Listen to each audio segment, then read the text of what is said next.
le polka me lo fiso komisio ngā ruenga le malo, le talofa ma le laufufonga fia. O le sini au tu o le whaale leo o nanga ina ia bave ma ato tono le whaatinonga, ma ia whaia ma le laufufonga fia. Ia whaataua ina le whaale leo o nanga lau tele, ma ia wha malo sianga tau sile tangata whainga ruenga uma le malo, ai maise teime tau tuai mo le malu o le atunu. Ia mata ata ma wha alo. Le whaataua ina foifina ngalo whaalia, ale ma malu o le atunu, e alai pepa fesili ma le ngaru e whaatasi ai, ma le mamalu lau tele, o le nau ta inga, ina e tuina atu se au nanga ma le laufufonga fia, ma le wha maoni, le wha mani ina e so se tasi o le mamalu o le atunu, ilona vave, ma le lei ato o toa, ma o nei swinga uma, e a matamai ia oe, wha ma ite swinga le lei, Talofa, ma le laufufonga fia.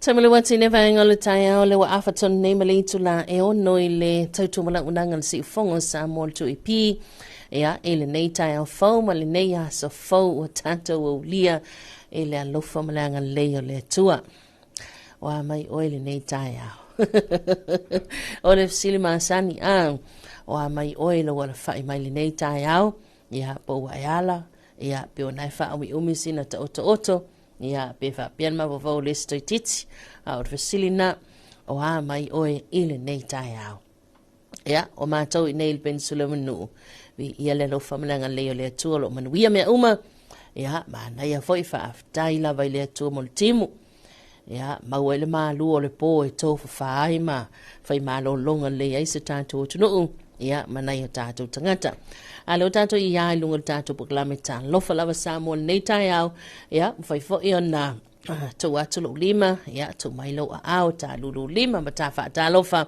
ia ona oleanga le lei langlo so malo simai ale bulenga mala ofenga wenga ia al company supermarket amau e saleufi ia ele nei tai au. Good morning ma lord soi fo manuia ma lord soi fo maua ma lord for lau ia ele nei fo tai au vi ele tua ia o tato ia ile o ngā tonu neiva iaso i ngā ruenga matiu te whai ia po lea sarona sulfitu nei lea ua tato sawa le vali fo ile afa mulimuli o le nei masina lo naiva te le vavi sa o le pese o ingale tamaiti au maripo ia ele ile vana au po ia le ua tato ia ile sarona sulfitu nei ia vi ia le lo famalanga leo le tua tato pokalami tala lava Samoa le nei tai au ia va peda fo ina tato tala noa ma tato fasoa ia tulanga pe ona yaile ni yaso ia maona nga solonga ia maona lava singa po fia yanga yai ia ai pe ha fo ina yaso ole awivil tanto maftanga ilunga pamga ngalo le nei tai au ia e te fa fonga ma wol tato report la tamai il tano tau mosa mo tokelau le o tau li maina tato por klambe nei tai au ia ele toi kwatari tula fitu ia ele tau nei talo fitu fa fonga ile wai fa salawinato tanto telefo ia malona toi tu inato pa tali tula valu tau nei tanto porlame ia male company por falta vale le escomotos afali tula valu ia ona talo leiva tanto se mai tanto tala lipo tia tu samai ele le teo fa va maloni sila ele nei tai au man torta sultasil tanto porlame o lau ele manuia ia e pe ona yaile ni yaso ia ma fanga solo toi laval tato maftanga ilungo pe am ngalo ia se ia pa ia fo stay mi ole uli ia all ne ya solulu ale o mentala tato lena telefoni luata si fa lua o ia ete vara awa yai ta fa soa ta tala noa ia po mai oile nei tai au ale mai tawatu ia e vai la to le wa mafuta vai lungo tato live ele tautu mala o nanga le si fonga lo tunu ultu ipi amo lima fast fulu famo iva tasi decimal tasi famo iva lo decimal tasi famo tas ofitu decimal fa ia amesiai ia ole tato tu ipi Facebook page tātou tu ipi YouTube channel, ia, ma tātou whaasalonga lunga tātou Sina Radio app, ele nei tai au. A talawatu le sunga whaftai a mosa, ia, manuia le polo kalame leia sa fau, alo mafuta mai misalato ai ngai melepone Australia, manuia nei asa whaftai, ia, a talafo ile sunga ia maulolo, maulota tuwalu, so I fo manuia le nei tai a fau, wa umatu le pisi pe ona whenga iai, ia, ele asa na nafi, yes, mafuta atu Long Beach, California. Lea ua toi luas fun marfitu minute tale sultasi. Ia, le televave ia Amerika. O le taimina le iai ia le malo tele o Amerika. Ia, a o le lato waso lua le nei. Le waso lulu tatou. Ia, ai aso lua lato. Ia, tusama na ia tatou pa anga tutuila mamnua. Ia, o le televave lato taimi le o lea. Sabali vali atu le watu tale sultasi. Ia, o tatou le tali tu la fitu. Ele nei tai au.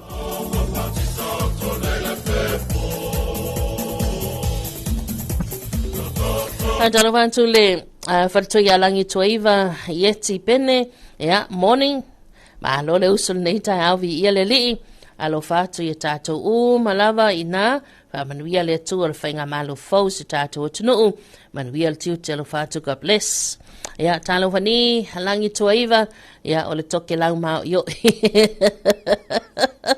Ia, talofa ni na lo lava soifo manuia. Ia, ina yo tatou paanga malava I toke lau a tafo whakaufa manukunonu. Ia, ma lo soifo manuia le nei tai au. Anga leifo ila li o tau whaiwa matiute. Ia, o le nea so o le palasi nei ti munga. Ia, mātou nei. Ia, sa vali mai fo le tatou ofisa nei lwa veao. Ia, o mātou I palasi tele lava ti munga. Ia, o le pe mai tau atu nei taimi. Ia, o le fo mausina toa. Le o mausina masele. Ia, whaaftaile li e sila fia le le atua le taimi anga I mai ia. Le to tele ngā ruenga manai whanau fo ia la toa au onga. Ia, ta au fia la ia le atua le timu. E tal tonu na utalana le whai atu.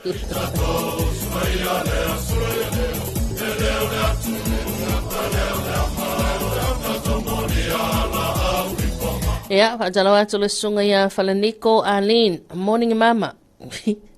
E sa awe le karawa ingane a ia wa mama fo. Ia, morning Falaniko. Ma lor so I fo manuia. Whaatalo atu le sunga ia Salesa le au moana. Ia, so I fo maue lau fionga bala aiga nei tai au. Manuia tele tiu te mawhaiva. Ia, peo na yel ne yaso. O le mai o tātou talafoto to inatu tali to le valu na ba wale mfafonga. Ia, ia tātou polo kalame. Ia, a mai se fo I mawai la vanoa. Ia, to ina mai I whaamanianga so I formas whanau. Ia, ele nei tai au. Ai, whaatala fo tātou polo kalame pa ia la inga sālevi. Ia, so se afio anga ma so se lalfanga. Ia, awale atu malona whina ngana ma lol so I formanuia. Ia, tā lofa tatou lunga leina. Ia, ma lol so I formalangi mai o yunga. Ia, so I formanuia. Lau sunga nei tai au. Ia, le mara aula whiri sa vai o sala valu o pawhitai lea I lunga le lainga. So I formanuia whaftai? Ia, ma lol so I fua. Ma haina si fonga ngi vai ngar kai au. Ia, vi ia lea tua. Ioi. Mai whaunga lei. Ia le li. I mai whaunga lei. Ia lea tua vai ma kore lai sa vai. Uma ki mua po. Ia, o langi le lei. Lea lo whamaranga lea tua. Ia, pawhikai ke le lava. Wa ima manguia whiwhiringa mai lea tua. Langonga ia fia loto. Lo fo le tāpuai. Ioi, o le tofi mai lea tua I le whiwhia skangaka. Whiwhiri lea tua le mahalo.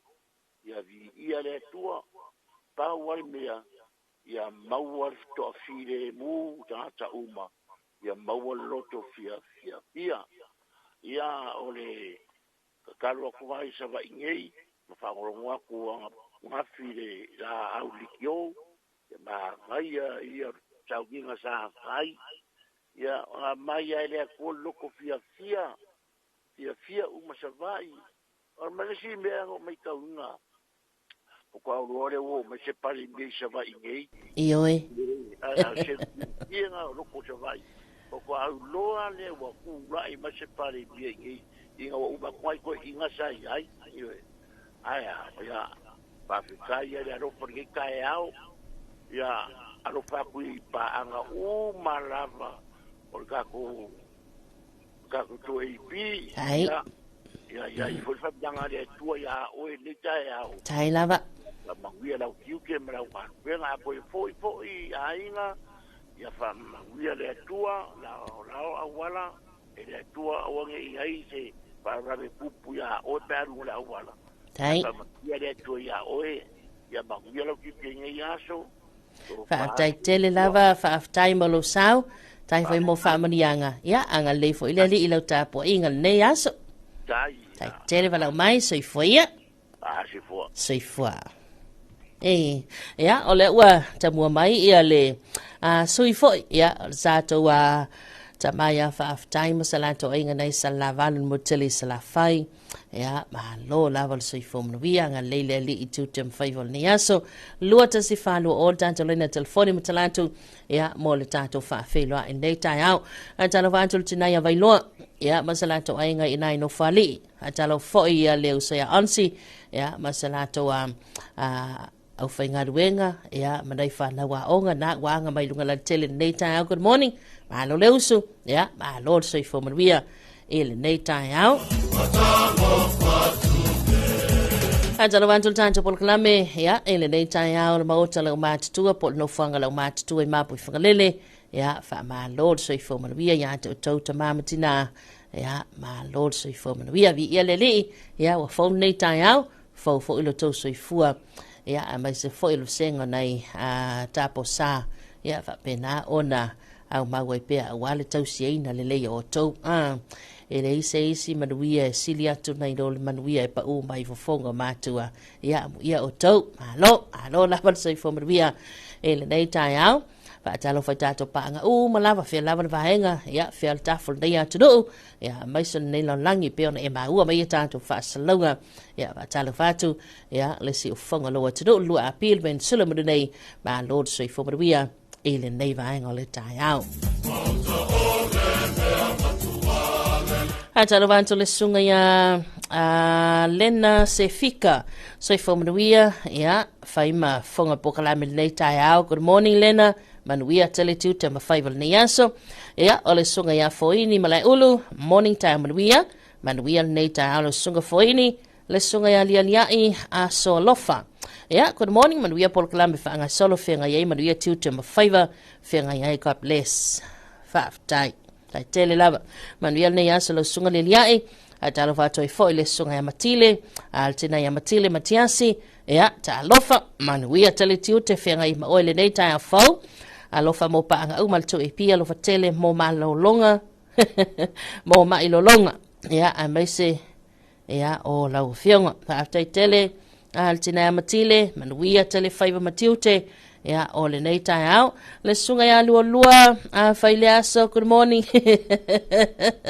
ya ma lo so fo manu ya lua man fatua ma ainga manuia telefo tu te favor ya epe ona ya le nei tai au fo ya ayale manatu o le ua to e kwata il fitu ya tato se mai loa ya awale tu na to tato report la to maile nei ya ole talantau ya mo se tato tu no motoke lau ele nei tai au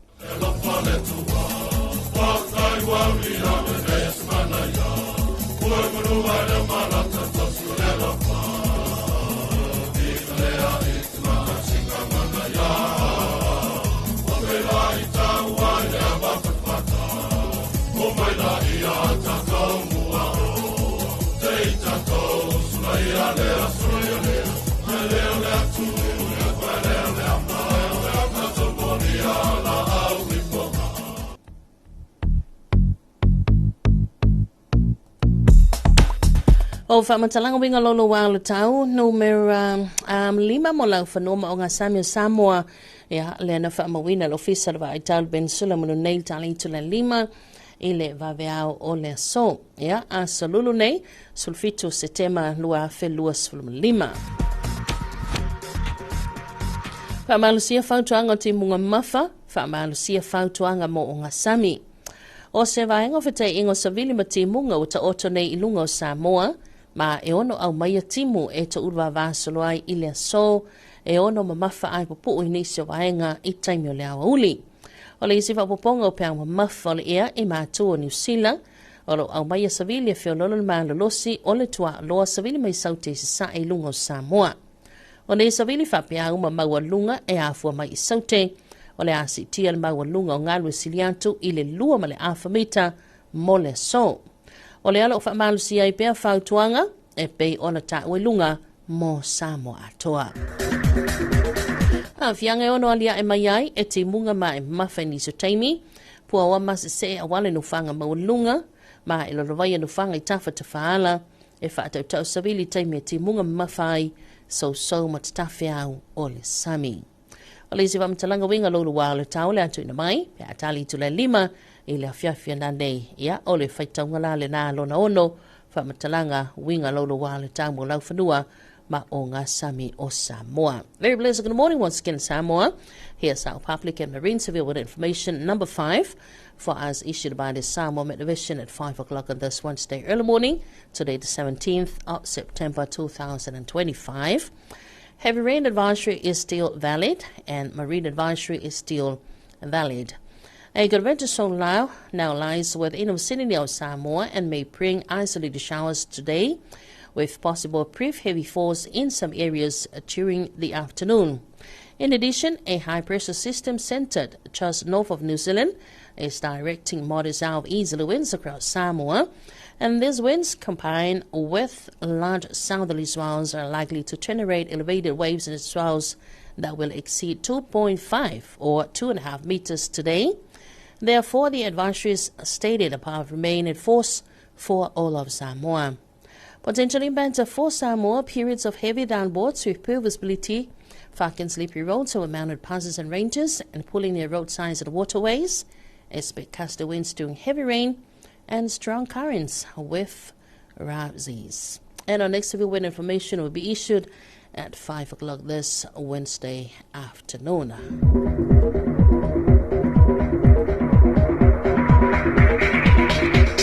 Tanto se mai talo tau mo vanga umale antudu le na fa mo wina afali to la lima ile town nei o winga le tau se vanga vetaya ingo savili matimunga lo ota ota nei lunga Samoa mai au mai ai ya matimu ya afia ila antudu ni so taimi pau tuanga timunga mafalo fa balu se pe mo lau fano umo Samoa a o se vainga nei ya ile mo teli sala fai mutumwa nei mo le so ya wo matimu ta ulva vasolwai e mafa ai pupu ni so vaenga mai fatu tau savili ni so taimi vaenga le tamai mo le stofio atai au o le ata ulva vasolai timunga ma e mafa ni so taimi.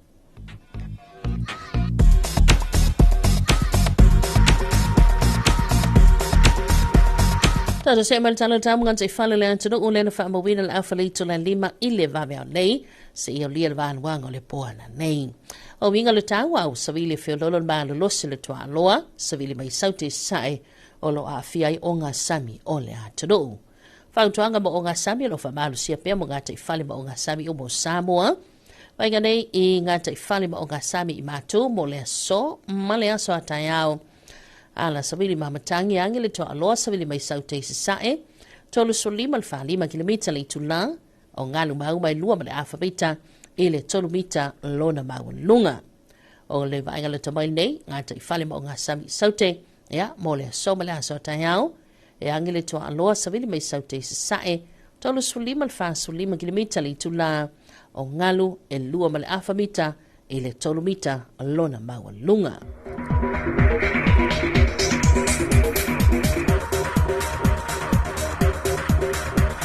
Here's our morning issue forecast for us, issued by the Samoa Met Division at 5:30 this Wednesday early morning situation.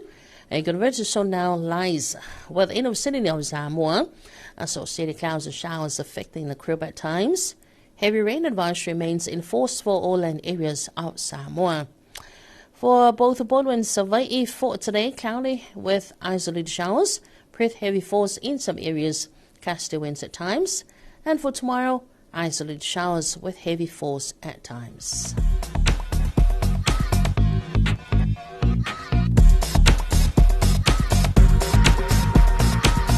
And here's our morning marine forecast. A situation more the southeasterly wind continues to affect Samoa's marine waters.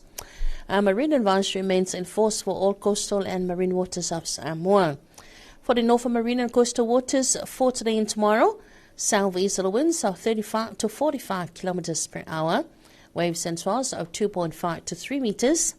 And for the south marine and coastal waters for today and tomorrow, south easterly winds are 35 to 45 kilometers per hour. Waves and swells are 2.5 to 3 meters. Reporting on Tabaila now. Talanta will tato to Samoa. Ya, yo tato lau fanua fa te sembal tato ngata ifale. Ya, le fo ipe on fa ba wina mai le ofisa ba itau ben Solomon nei tali to le lima male afa le lima ile va vea nei. Talo venin to lau talo falava ma lord so ifo maria o le tala nel tamo to ben fa ba wina tale ono ele tai on nei mal ofisa ba itau ben Solomon no. O winga le tawa o so vini mai saelo of te ilant to lau bitai. O se vai ngavi vai o peang ma ea o loo ta oto i se sae o le awhia ila antado e se taimi muli muliani o le so. Vai ngal tau mo te lau fa muta mai va luanga o le poana nei e ma tele ina le lei wing o le tau ma o le a au o ni se taimi ma nei timu e fa tupula ia e se taimi muli muliani o le so. Feo lolo mang lo se savili mai sae o le sami si vai nga yona tuantu o le ati munga fa pia nai wila mawhait tili. Talovani, and good morning once again to Kilau. Here's your morning forecast for you, and this was recorded at 6 o'clock on this Wednesday early morning. Situation and easterly wind flow prevails over Tokelau. Meanwhile, a weak trough of low pressure lies to the east of the group and is expected to affect the group from later today.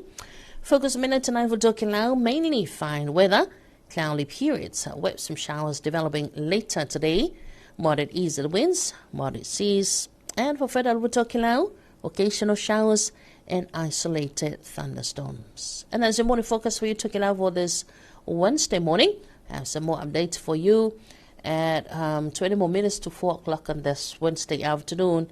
Yeah, be on Valo Ialail official by Tau. O le ato e bau se isi tala la ta mail tau. Yeah, mota tau Tokelau. Yeah, be ata le tu la o le toi 2 minuta i le wha i le awhia whinei, ia, ona to i nātou whātasilea, ia, ma le tala tau, mō le whaafonga mai le tātou tunu, ia, awhali tu la lima, ia, i le awhia na nei. Mō le ngang whaaftai tele le pulenga ma le uwhainga wenga no fisara wa ai tānu ben sulam nu, ua manino fo i le tā o tonga winga maanga o le lei a salulu, ia, le ngato Samoa, a le whaafonga mai e Tokelau, whai whaatatawa, ia fuafuanga, ya ole nei fo yaso no winga ya o tanto expect ya telo timunga ya mafati munga stable ole la so e pe ona tala noa mai le tanto official ba tau ya ele ben sole mono nei semana valu wanti le o to lima mle afa minuta le turn tan le to la e fitu le nei taiao tato se mai tanto fa vivianga ole sao la webese ya le mtamai tai ya mai le lau mua o le kolisi maulungo le fifi malifa manu o le vaveao.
The Samoa Public Service Commission presents to you Talofa with a Smile. The Talofa with a Smile campaign aims to lift customer service to world-class standards by providing prompt and attentive support that is ethical and culturally acceptable. Customer service is critical for improving public image, reinforcing our values, strengthening our work culture, generating customer feedback, and strengthening loyalty and trust. It is about enhancing customer experience by building trust and loyalty via politely greeting with a smile and competently addressing all matters raised. Talofa with a Smile also encompasses public feedback through surveys as well as interactive engagement activity. By improving our customer service, we are able to create a public service that fosters a healthy work environment that is efficient and effective. And it all starts with you. Be the change. Talofa with a Smile. Taimulu wantine vaenga ole tayao hea ole oto itasi minuta le tona talia ole tula e fitu ele tautumala unangan si fongo Samoa le tu ipi le dei fo itayao ya ole asalulu. Taiwa jalawantul tato porklame pe afai ole nafto ai maua maya tato fa asalunga le nei tayao fo good morning ya ma lo la wad sui fumanuia. Fa talawatu ya ele sunga ya taulongo manu falalii.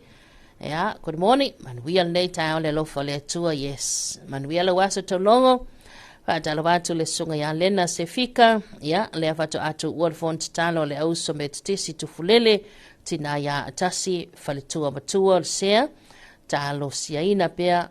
Tina matamba ita yelo sawaina. Yeah, ma ya talo siaina fa moe moe se tato malo. Wai manuia. Ay maiso se tato otunuu. Ya fa mawina pia le file mo le nofo le lei manuia fuafanga ne yaso ya male pol kalame fa tele tai lava alena ya manuia fo ilo tai au fa talavatu ya ele falto ya oliana se ulo fai loa fa malo mo talo sanga Reverend Falfia tupu fa le tua tasi male kalesia manuia lo waso oliana ya Atalavatu le songa ya li o ainga faltangwai talofa tai amaduia le leile atua taimi uma oh yes ya va talavatu le songa li o ainga maduia ne yaso ya sto ainga na Alaska. God bless ya talavatu le songa ya mila au nei finanso soifua maduia soifua ya taltonu o lo maduia por kalame lo fenga ima o le dei tai fauvi ile li o lo mafutatu au kilani manurewa ile por clame mata go fie le tele atu le tio mo fatino le job le nevaing le tai God bless you fafte tele mila manuia tele lo waso ya ambai so le sunga ya lo marvai petelo a lord so ifomruia ya ile dei tai au talwai ole watali to le fitu ya il manatu ya tatu sevai fate atu le ulwa ifonga ino tatu telefon dei tai au ya ona tatu to tele mai lo le ya matoi tala tatu le telefoni Tato Klame, Talofa Samoa. So, malo fa fonga tato telefo.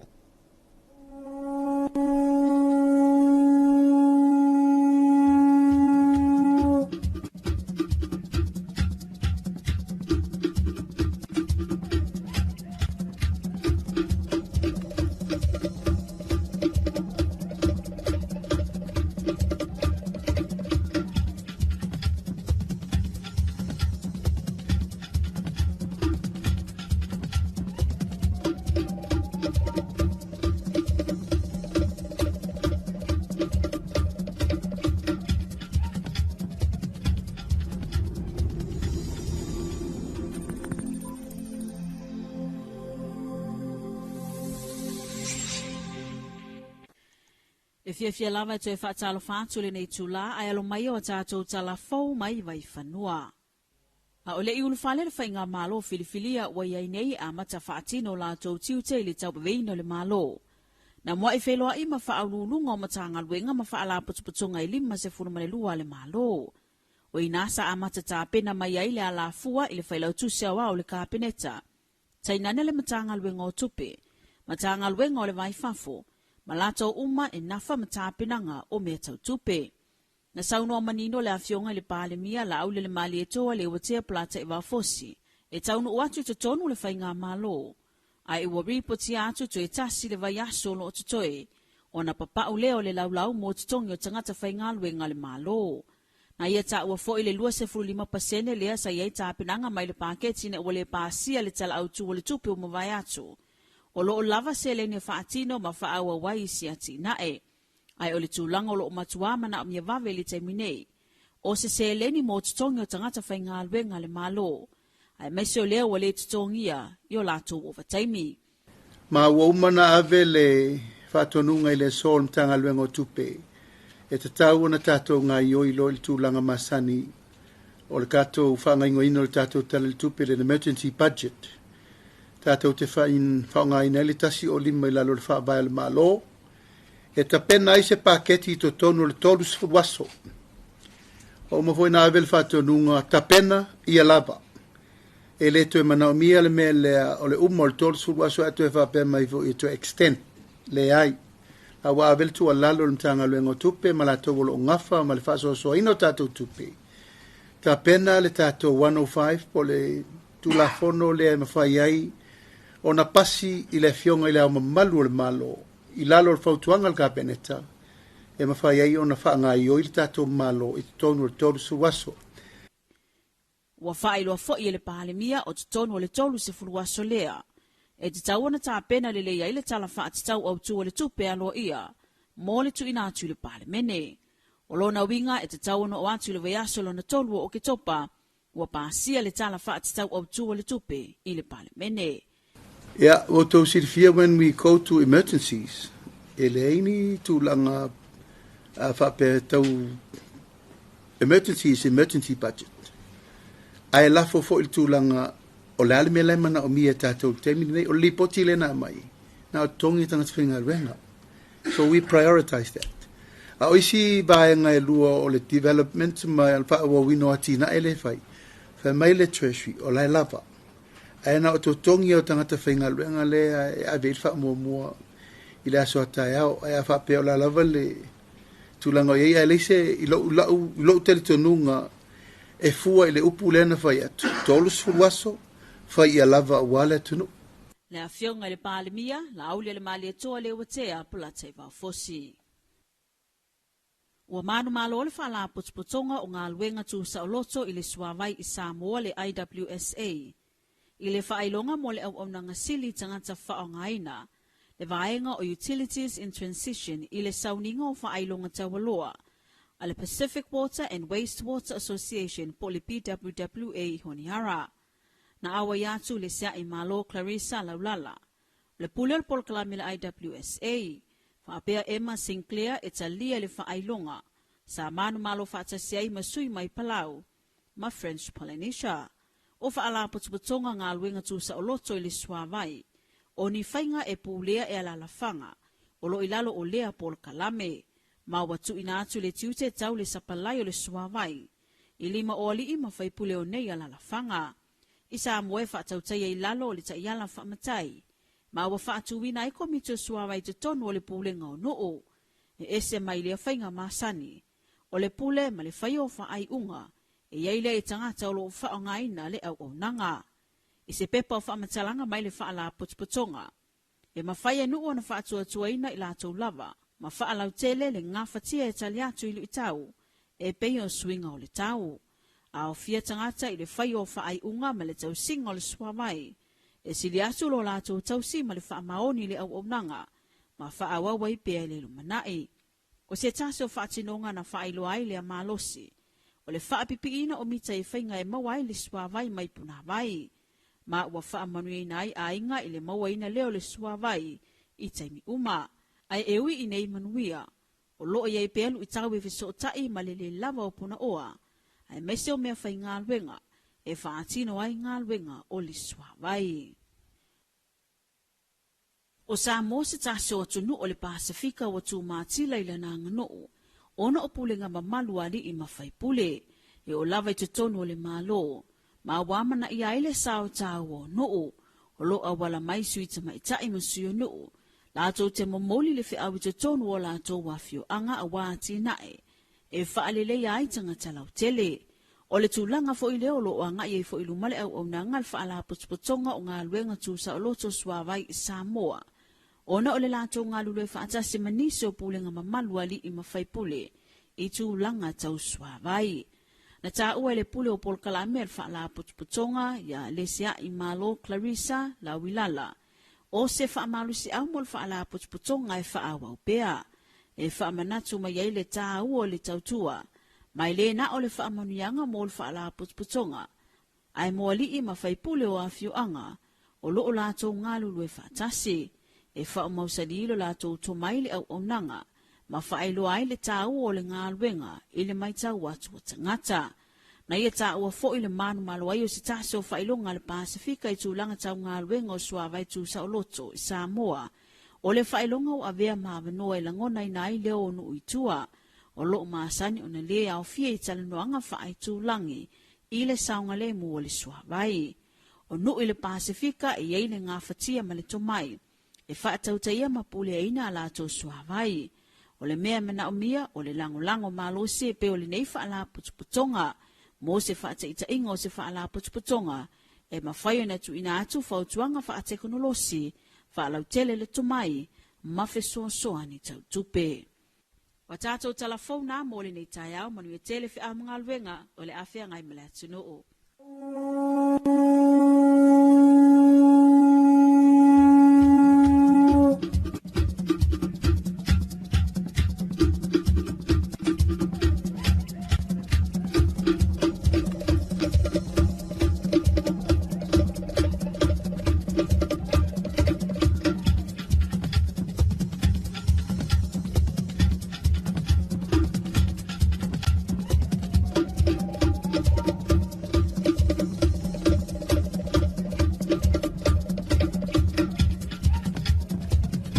Tamale wantene vaenga le taiao le ua se fulu minuta te nilei tu lai fitu. Ya, ile tauto mala unanga ni elsi ufongo Samoa tu ipi.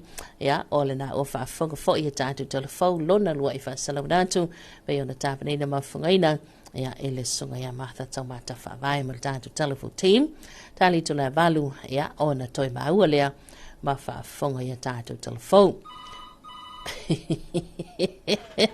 Ya, sei tu ida tu leva doa statu tu to lea talofa. Kaya mangingo malakaya kuko. Sei fo manuia e lau sunga malo, mau malo le dei tai au malo le. Langi sei fua. Le alo po le rie le pakikia. Ioi. Le pakikia ko lo kako kai. Wasa ko pari po lo mavai. Ya a kako pero i no mongo wa le kuongo. Ya vi ia le ko. Ya. Hakalo faku. Kupu mai. Amaka mai mong kele sei pa ia. Mongai. Vi ia le ko. Hakalo fa masangi. Sai no salvi. Lo fa penga mo kakal mo foka ko. Ya awase bangui o sia ka ko kungu. Ya. E mongi lava le upu ele oku au ngoi ngai ka ko mkai silo le lang. Falia le aso ngapi. Ya. Manguia me uma le lo foleri.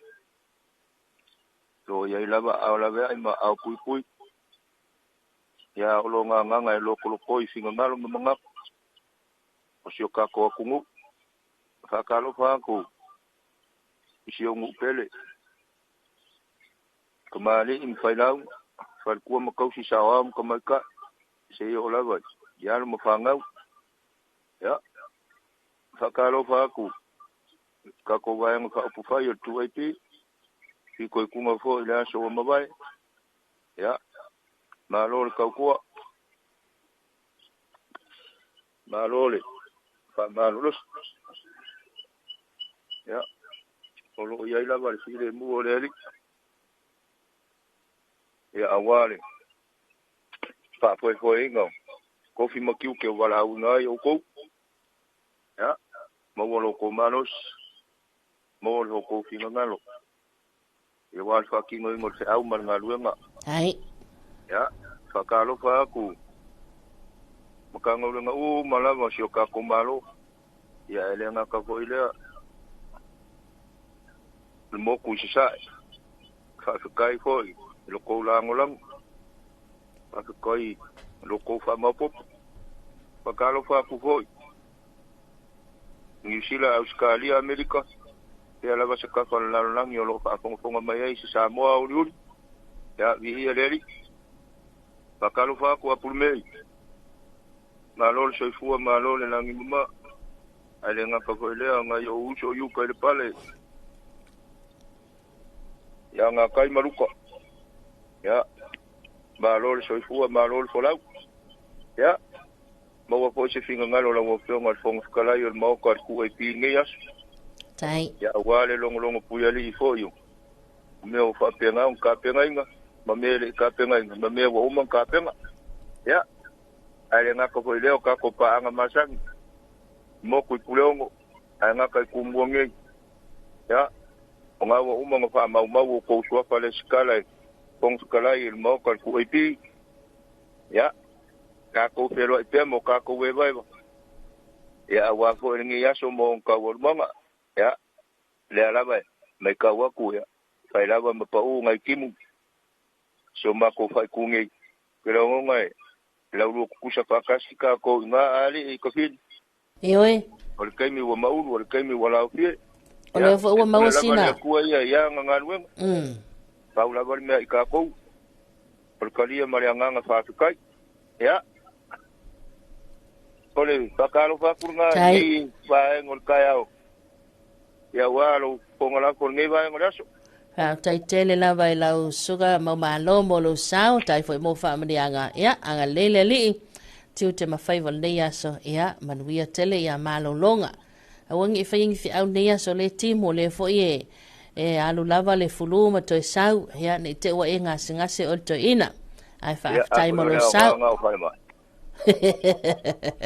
Ya wala mai I au nga kokofi I makanga luenga le manga o le ali e fa malo lo I le kanga kamale kanga ka so fu male ola ama ilo ya ma vengo ai poma ya ale ai von poma ya ka ko ka ka I makakalo ile ku ya mai per malo si male ola per sa ole akofi ya sa lelo finangalo tai tele malo sao malo Anu ia tele tu te mawhaiva le yaso. Ea, wale lei whaaftai soifua ia.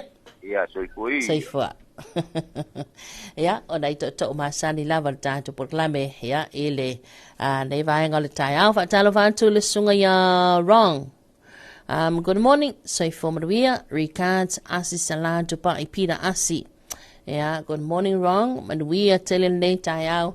Ya ela sunga malainga atala wantu le sunga ya alofa le suia so I formanuia ya ma lona ngalue ma futatu au kilani New Zealand. Good morning alofa manuia telelo waso o Dr. Talofa Samoa ya good morning manuia lo waso manuia telene tayao atala wantu le sunga lena sefika moliato lo faanga si nephew ya Petehemi ya male tuangane ya whamanatu o lo ngā lulue I lunga le wasala o tau noo le nātou wa ai le wafu Israelu o lo malu puipuia lātou a maisel nātou o wa auma.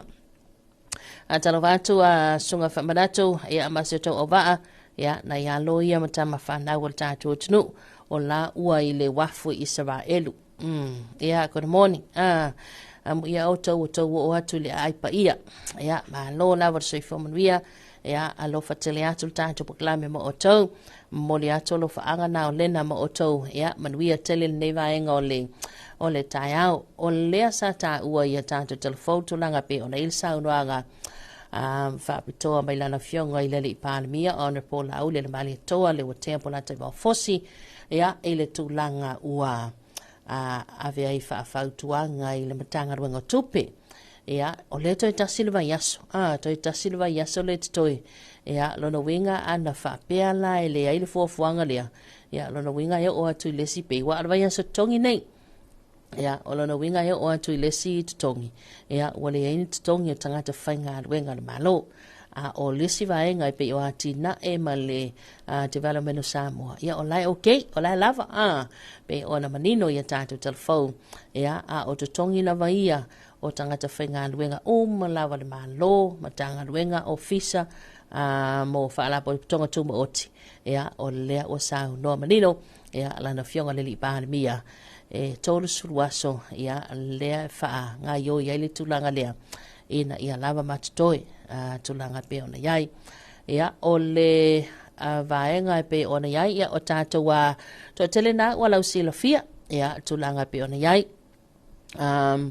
ia ua tamau fo itala fa sorbito ia le tātou wa sauninga tele le aso nafi ia ele toyo o iai sa matalanga Paul vaenga na toi fa e moa toi isi vaenga sia toi silingia tulanga pe ona iai ia minister o lea matanga luenga ma lea matanga luenga ia o leua lua tātou wa fa mawina fo itala fa sorbito ia o le whainga malo Samoa o le ulua itaimi ua tau fia insui pāli mia e to lua ia e peila ona iai ia lea fionga ia toi lupe po nuku ia ma lea fionga ia molipola ana rosa ale molio ia o ila ua nai to lua ia an le pe ona to fia sui pāli mia o le o vaenga ia o po o ngā luenga ia po mtanga luenga ma ofisa ia lalo le vaenga ia a le fionga le li palmia o le matanga ruenga o le palmia marka peneta ia o le vaenga le Foreign Affairs and Trade ia o le matanga ruenga o le leo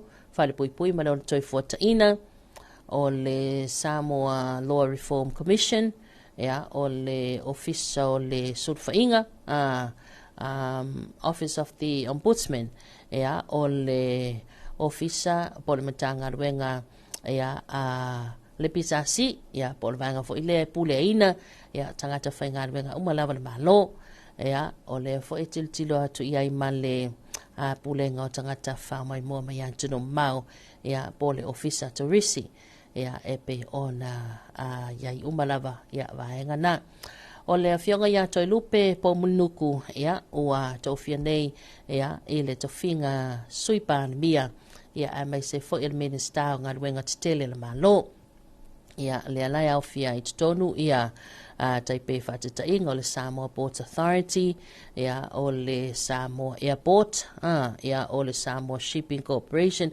nga ruenga tele ia o vaenga na o le afionga ia molpola ana rosa ale molio ia o le isi po o le tamaita i sui pal mia le na ia o ia fo ile alo o tofia ave ma minister o tupe ia a wa lufi lufina o tamau ainga alo tato tunu o lea fo isanga duwe momuai ia le afionga ia molpola ana rosa ale molio o tofinga lea ia ele paya inga na se imavai hatu nei ia o le ala ia fatasi ia le finance sector ia le ia tonu le Central Bank of Samoa ia o le Samoa International Finance Authority ia o le tato nupi fa ia o le tato wa falapo tonga tau I falavalava fo se le ACC ia o le tato faltupe o atina e po le Development Bank of Samoa ia o vaenga ia le tulangana ia maisi au onanga ia le pe ai ona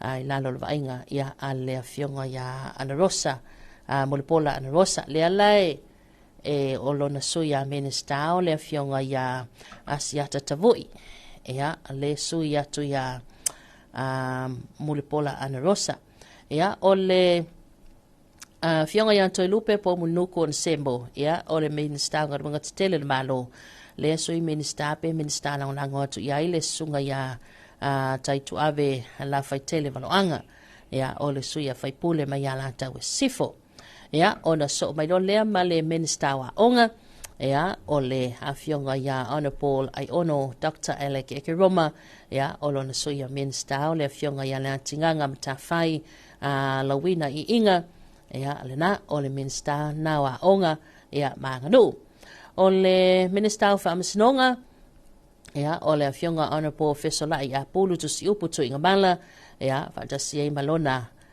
minister lango ia o le afionga ia sala Paulo Tuala ia ile minister of Amsinonga ia o le minister of Sotainga matanga ruenga of Sotainga fa mtalanga teknolosi ia o le afionga ia honorable Angasiata Tanuvasa Peto ia lepe ona yai ia fatasi la malana minister lango ia o le afionga ia le lua sangato karene ia o le minister na o le mato matanga luenga ia le yai lalo I male tato au nanga nei el TV iva TV el malo ia male ala leo nei el si fongo sa molto IP o le Minister o tiute, ia, o le vaenga tiute, ia, lea loo e lano le vaenga lea fionga i le Minister Honorable Masina Lupe Makesi Pisi, ia, e pe ona iai Minister Lana Tupe, lea Minister Lango i le fionga ia la vea Solomona Paulo,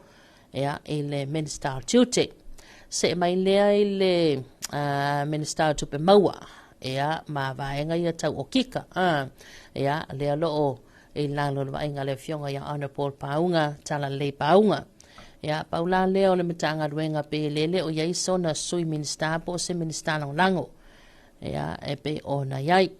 O le Minister o whaatoanga mawhainga whaiva. Ia, lea ua se e mai le fionga Honorable Fui Maono Maiawa Tito Asafo. Ia, malona Minister Lango. Ia, o le fionga Honorable Ayolupotea Misa Tony Ayolupo. Ia, e le te tau whaile fo ia tamali i le aturu. Ia, leva sanga lue e te tono le matanga luenga lea. O le Minister o Ta'alonga, ia, ma le toe ma le alanga o al fia tangata. Ia, le ua se e mai le fionga ana po se wa moli, le tuunga fasi toma, ia, Minister Lango atu iai le fionga ana po fiu whaarutane Bonifacio Vasa, e le Minister lea o Ta'alonga, ia, ma le alanga o al fia tangata. O le Minister o Tinam Tabaitai, ia, lea ua ma ofisa whabawina, ia, lea ua se e mai le fionga ana po moe whaawawo Julius Akui Taufunai, ia, lea lo lango sua iai le fionga ana po tila fono David Hunter, ia, e le Minister Lango. O le matanga luenga, o leipa, business ma leipa, ia, le ua se e mai le fionga Honorable Fanta Ryan Schuster, ia, ma le lango sua, a le fionga Honorable Ami Tonai, ma lolo tautofi Roma, ia, le Minister Lango, ia, o le matanga luenga, o business ia le manuia ma leipa. O le Minister soi fua maloloina, le ua se e mai ai le fionga Honorable va awao salu malolo fipo, ia, le fo ila ua Minister Lango iai, ia, le fionga le ngoa matua, Honorable Alevena Ale, ia, o le fionga va awao, ia, o le whailo tusi fo ilea le vanga whai, whaatutua le tua Samoa Watasi. O le matanga ruenga siso manga, ia, le ua se e mai ai, ia, le fionga ia Honorable Seve Anapu te i fui maono, ia, e le matanga ruenga o siso manga. Ia, le alae sui Minister iai, ia, le fionga Honorable Taufua Edmund Taufua, e le matanga ruenga lea. Se mai lea le matanga ruenga o whanua, ia, ma fuanga whanua, ia, lea ua se e mai ai le fionga Honorable Foisala Lilo tu Ioane, ia, lo lango sua iai le toi utaia, ia, a le tātou wa whainga malo, ia, le fionga ia tea to ala peato, ia, i le tūlanga le pe ona iai le matanga ruenga o whanua, ia, ma fuanga whanua. O ia, o le tūlanga na, e pei ona iai ia tau whinga fo i maltātou ka peneta, ia, toi whailo atu na on leai, vesilingia ia e nai a tātou tangata i lunga tātou Porkalambe, ia, e le ima ua lea i la taupo, lai fo i leo manino o le tātonga na tātou ka peneta, ia, e le taita inga lana fionga le li mia, ona po la ule la mali atoa, le o tea polate wa fosi, ia, mali ka peneta la tātou tano.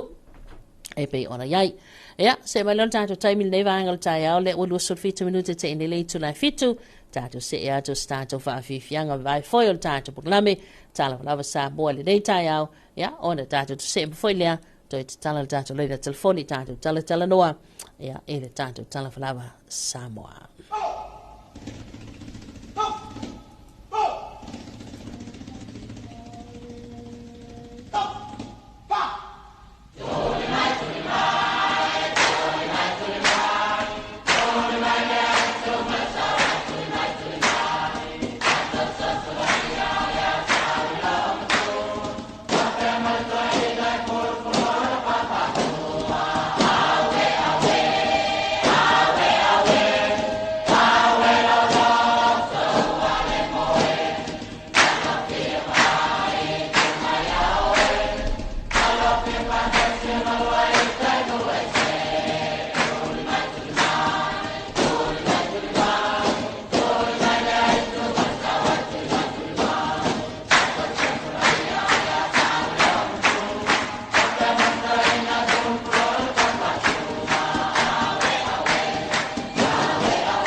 Yeah.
Whawhiwhenga nga musika se whewhinui o ni vaenga le tai au. Hea, mai le au bese ale asosio li ima tamai tai whai a onga I malifa. Hea, po le TTC. Hea, ele nei vaenga le tai au. Whio tau whaawa senga le telo na bau upo le besi. E whaatu sa le hani. Hea, whaatu sa lau hani o le hela pi. Hea, mana ia le. Whai ia, good morning hela pi. Whai ole nā ua. Ala whai mai nei tai au. Ia po nā whai tau whangu lau hani. Ai ia hela pi, no whai henu. Ele nei tai au. Se mo tatu taimi le o toi lua sul 5 minuta le turn tali o le itu la valu. Whatara vatu, ia, ele a fionga ia uso, fola malo ia feta matautia. Good morning, manuia tele ni aso I lau fionga. Talofa fo ila fionga ia misa, viki le pou. Ia, malo so I fo manuia nei tai au lau fionga misa. Talo vatu le sunga ia ati malala. So I fo manuia malangi mata, ia manuia le lofa le tua, yes. Manuia nei tai au lau sunga ati. Ia, ambai so le sunga ia lena. Ia, malo lawa so I fo manuia. Talo vatu nei tato paanga I America Samoa le nei tai au la solua nei ato tau. Ia, good morning. Malo lawa so I fo manuia, lo mboni mea lo faanga. Ia, mo le afionga le kovana. Ile nei tai au ia lea lo tato iai I nei lo tato tunu. Ia, le afionga ia pula lii. Tuitele le apanga yuli ni ko lau pula. Ia, male au malanga atoa lava. Ia, e pei foi o na ngai mai. Ia, tato iai whaatasi le tato sauninga. Ia, e pei o na iai ile aswa nafi. Ia, ma lo lawa le suifo manuia. Taravatu le tamaya sali moa. Ia, mai se walu se aso lema. Ia, manai ainga au malava. Ia, manuia tele ne aso inaya tautou. Ia, America Samoa. Ia, ole whautuanga tātu pukalami Talofa Samoa, tali lau malua tai au. E le lei lava po fea yanga iai le nei a solulu, ia pe umi, pe pupu, ia pau lava le vaenga, ia tali lau malua tai au.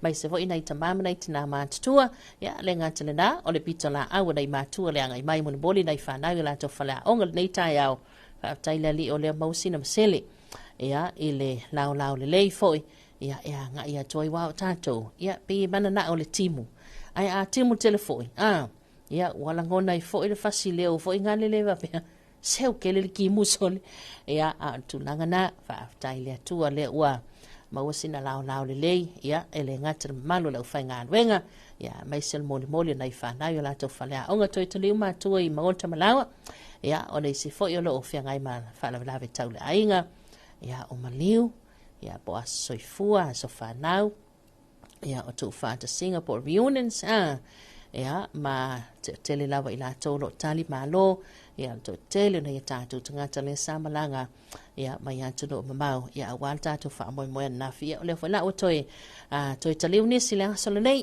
ia o le mai asolo nei e toi taliu wel to tele ia awa ia ngā luenga foi matiu te pe o na ngā lulue mau mawai ia ina atu no mamau ai o ni se talana tamai lunga o penga tafa ilangi e o mai lawa le taimile nei o lo anga I lava ma wha ailoa ia ale tele donations ia po o alofa mea alofa tau se leni ia mo le faletua ia faletua tali ia o le top up news lawa na le na sau ele vai asa na se mawai atu nei e o mai lava nei tai au e te tonu lava ia malo telo Amerika ia ua foa ia tai 4 miliona tai 4 fuluafe fia se lau afe ia mai se lava tangata mau mea e o whailai le li bilonea leo Elon Musk o lea fo ina foa i le ngata I tutongi uma ia le fawina ma le whaatutuina o ata whaatusa ia po whaatangata ia whau o jali. Ia a mai sole telo ta avale sa o foina ia mole sauninga atoa. Ia foa e foila ia leo le tasile miliona tala tupe Amerika. Ia mo le falitua ia male no faalo.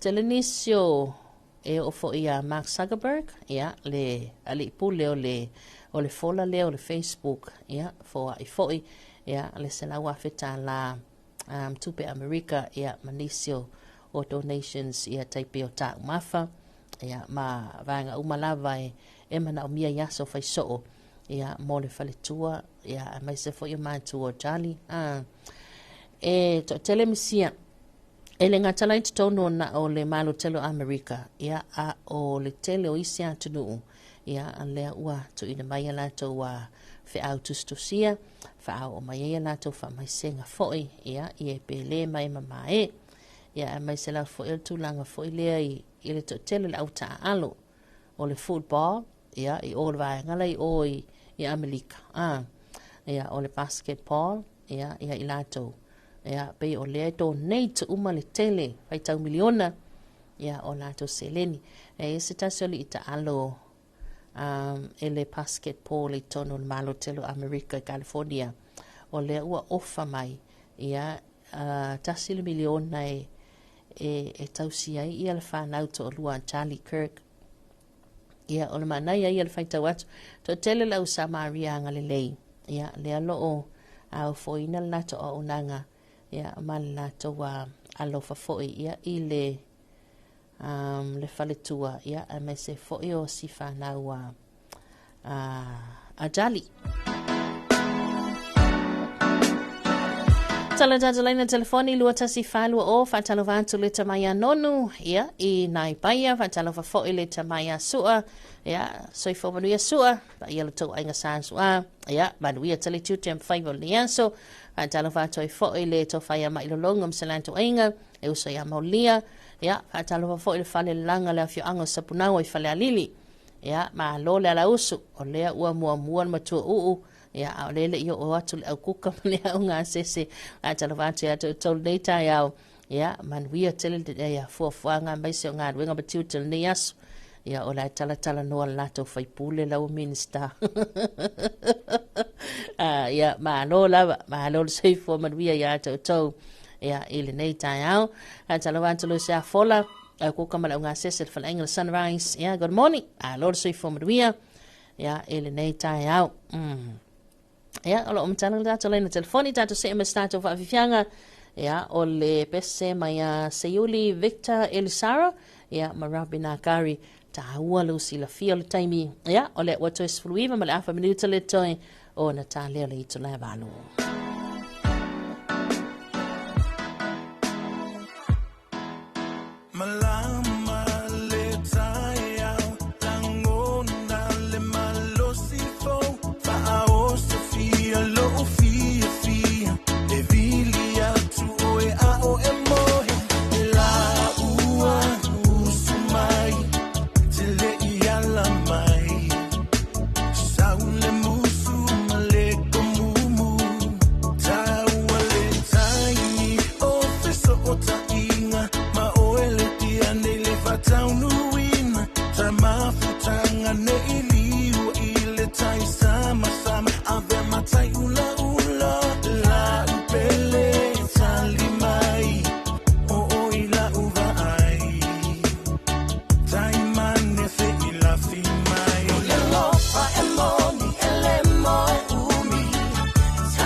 taimi.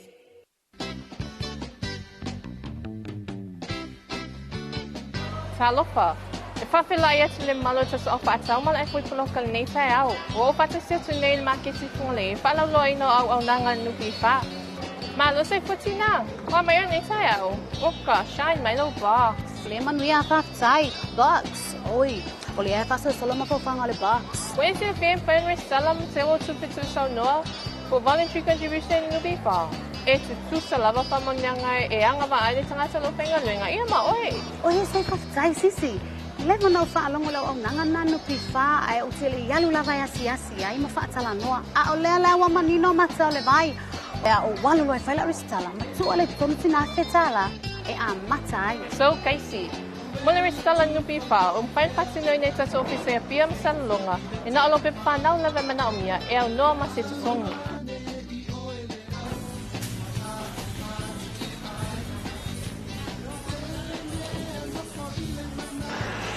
Sole, ko le vanga ia ila ka ngumena. Au ke le goi lopo ia sa paleng kan bi fa. E ala nga kulanga. E mawhai ang whaangala ngumela kuai e kongkongi mela sa whanga. Masiaki la mawaenga pe wakao nga sui. Oh, ma nga ia singa fa manga. Okay, lo waka ka nga sui la mawaenga. Awa ko pole.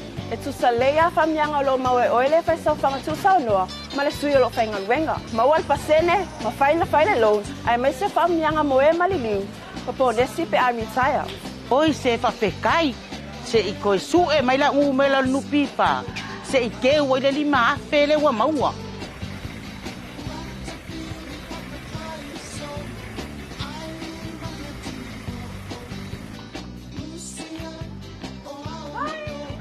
Good morning. Ay, vale ha. Mo may restala le apan lupi fale. Le siaki le pale ni. Uso. Mo mana restala po kalantanga solan lupi fale na patsami na may lisi pa itsay. E pa pepe ona siaki la pale ni no telefon. Ba ai ui. E ai le macho o ona nga mafai ai ona siaki la pale. Ia. Sila foi ui. Fai ngofi e ia.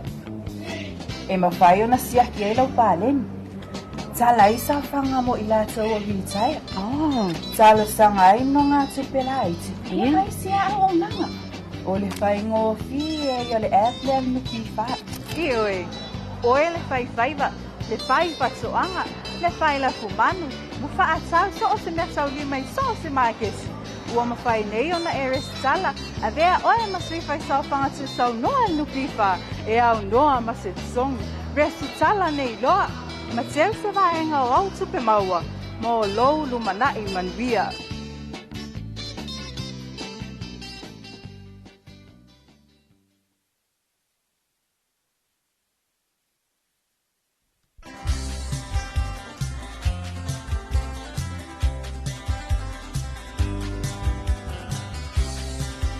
Samalawan sine vaenga o taiao le otas fulua mal alfa minuta le tenta leo le itula me valu ya ele tautomla unanga nele se fonga sa molto ipi le sina tato fa salanga fa business fa la wiloa ya mai le bulenga male ofenga wenga le fa la potutonga fa putunga tupele mana imaluia o sa mole no bifa ya ele nei vaenga le taiao siaki ai lo entitled siaki ai po wa te tauna to e final top up o short term ya ma vaenga uma fa pena ma siaki ya po fiki le lei ya le payment le insure lo ta vale ya e pe ona ya vaenga uma nala to onanga ya fa malo le falto ya ake ya malo ano la verso fo man via nei tai hao se mai lon tanto taimi ya o le auto sultasi minute ona tale le to la valu talo bel tanto le telefoni lua tasi fa lua o mo tanto fa soa ya ele nei tai hao va tarvando tamaya lua ya maselato ainga atalo fa fo ile sunga nonu naintana mapua ya fa atalo fa tu ile fa funga mai pasta tavita samia ya masalato ofenga wenga nga ya to fo ile mana valele faleolo ya le uso ya nime masalato fo ipito la au ya mano le uso mano so ifo maria atalo fa tu le uso ya leu ya masalato ofisa inali tiute ya masalato o unanga mana valele fangani ile fo watapena mo nga wenga ya manuia tele ne yaso atalo fa tu le uso Sofia ya mai sol sunga fa finga nga mal fatua ma le no falo ia manuia telinga luenga matiu tem fuafuanga o le nei aso ia tau. Han talofa atu onsi, ia mai se foi se tau ofisa malu, ia le company le Transam i nai matautu ma lifa vaitele.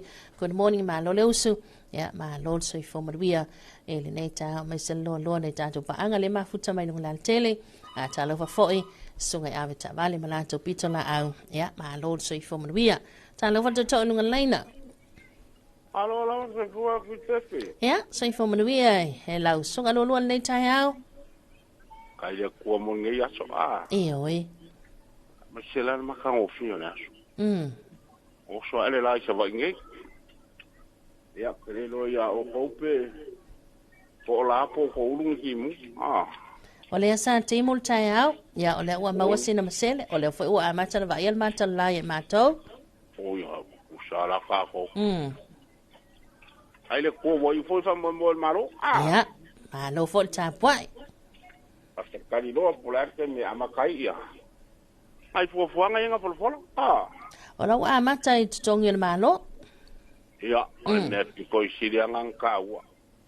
O konyo nga ka fa nga luenga malo. Ah. Ale ngo makamaka ko sa kal ngo ngam kuskala. Ah. Iya. Yo simne nga le la amakai. Ya, as kai foi pale mia mole air ko fa. Isira nga I ka fa nga luenga. Ah. E wele ska ka foi al fenga lunga ka fa le fa penga nga ka fa o ile mga se kupe. Ya la nga fenga lunga al fie mo sering ya wa ka si nga ka nga wai. Ah. Sa le la. Ya sa ula ile seme. Oi. Yo ke aya mal ko wala ko we pa fa e ka pa por ka mal wa ile si kupe ki nga la sa mboi. Ah. O ya o ke le lo ala. We wa nga ki yo ya. Ah. Ya ke le yo ya. Ya. Kam ho ya o ya. Ya, akal mo ko ya bui dai lang ah. Ya, sko ngo bui king ya, mi spoila ya mai ma. Kamo mau malo. Ya mai lo ma ko ngai ah. Iya. Ka fonga mai. Amangu ya le ko ngai ya so ko fo nga fai. Ya mo se foi ve ngai mare ku ya mul panga wal ve ngai yo. Nga uma e ku ma ka ngalwen ah. Iya. Kari po kaya vai te ki al fanga. Ya ko ilo ki ya ki le ki o nga ya. Il pepe mo iso ispang akan ni kaya ah. A fi ai lo loko. Alo ba ko ambo? Ah. Iya. Ah, nga yo solo le mo nga fiole. Anga manga ya le ro fa sal lo ngambo. Anga ba kulo yu. Solo le ai ma se pe le me sa lo ah. Ya nga lo wa fo ke le la ku le va ya le mare ah. Iya. Ya ale sa lo ya nga wa fio mai ya. Wa fio aku ya. Ah. Iya. Ai ba ko yu ko solo le ya ma se kala si se fa mai hari nga. Nga pisi ngari ima ah. Ya ai le sir wo ma. Ya, malo fo talo. Kai mole. Ela leo iva le mai ngorta ko. Pa kau ko nga ma ai ke le mangi ngole mai. Ya mis fol kau kuarta ko ala leo fasal lau. Ah. Ya, mama karangwangi malkinge lo kamila ah. Oh. Kere fongi pole YouTube. Ole YouTube. Ah.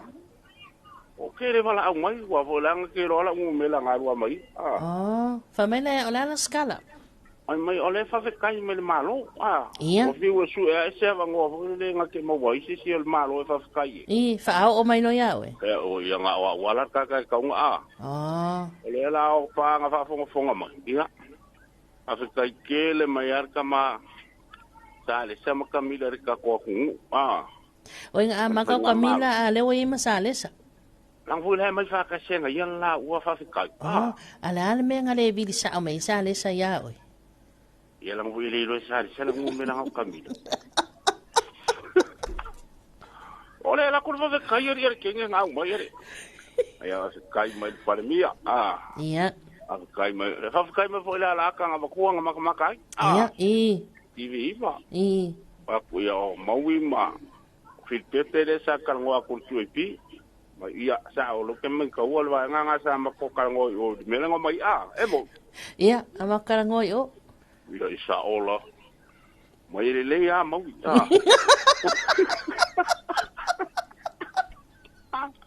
Ia, pa mai an mai kai ngau Camila.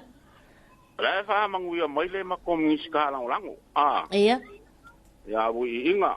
Ia, mai ya fa manguia ko kofiore. Wa ko makara ngoa fa mai oi se alu paloka o ka ngole makala ye ko inga ol paloka mako. I. Mai ia manguia le ko miskala ngolangole.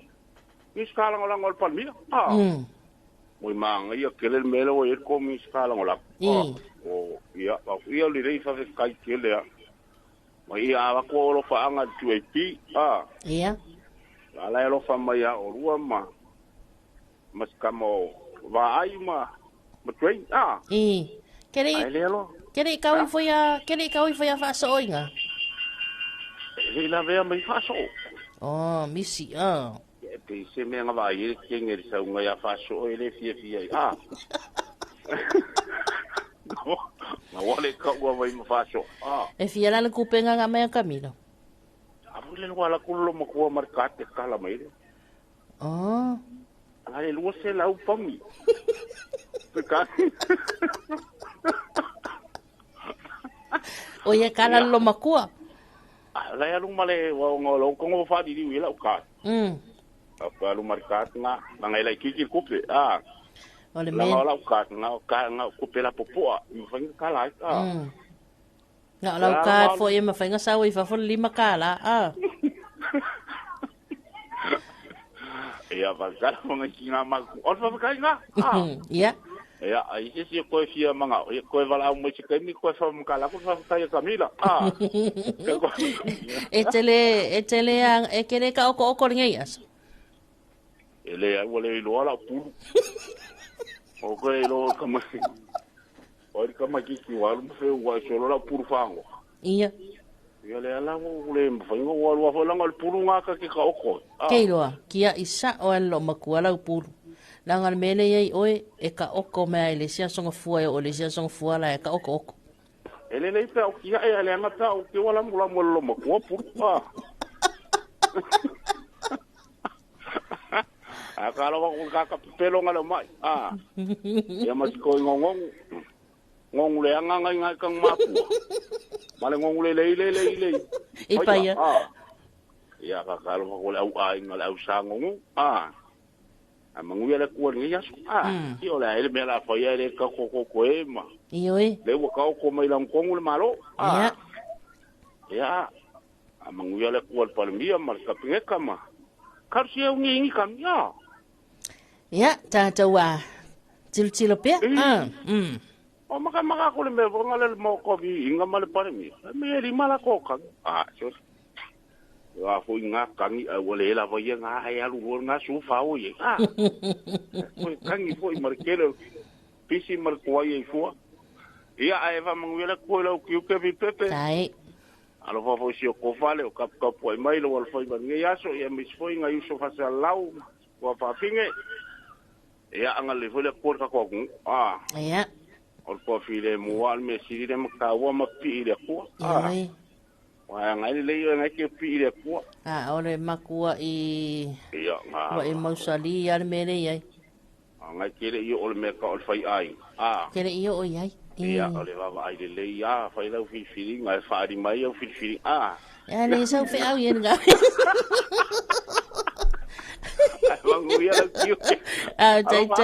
Tai lua molo sao. Ya, ma lo vol sua fa tabali il dei tai anga le foi le ilo tapo e ga lo fa mo e maltina la inga askai kele me la bonga vitete tai lava lo lua manuel ne aso ya soi foi tai lava soi foi ya ole sunga ya lua maseta to wala au le nei vai ngole tai au mo pela vano lua ta si fa lo all ta to fa soa ya ele nei tai au ma lo soi foi manuel alo ya tano watu la ufionga nei tai au alo lava le ko pakamari alo ko yo tai ni ya ti yo ti pai ya o kama te sa wanga ngabu karango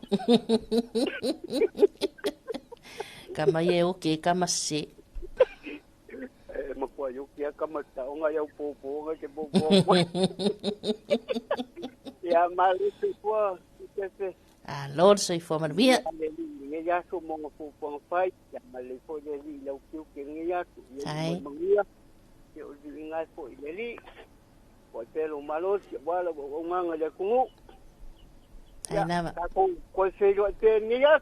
Moi foi le sau no. O fili. O yo fili fa tai tele lava fili. Ya, maruia foi ta po inga nei tai au. Ya, fa sai yo fionga. Tai lava soi foi. Soi foi. Ya, taluai ole o tanto leito la valu nei tai au. Ya, ia le manatu ole a se eva vai foi o tanto talofa nei tai au. Ya, tanto se mai ele toi fa salawinato tanto telefo. Ya, pe ona tapinaina ma fogaina le sunga ya mata tau mata fa vai.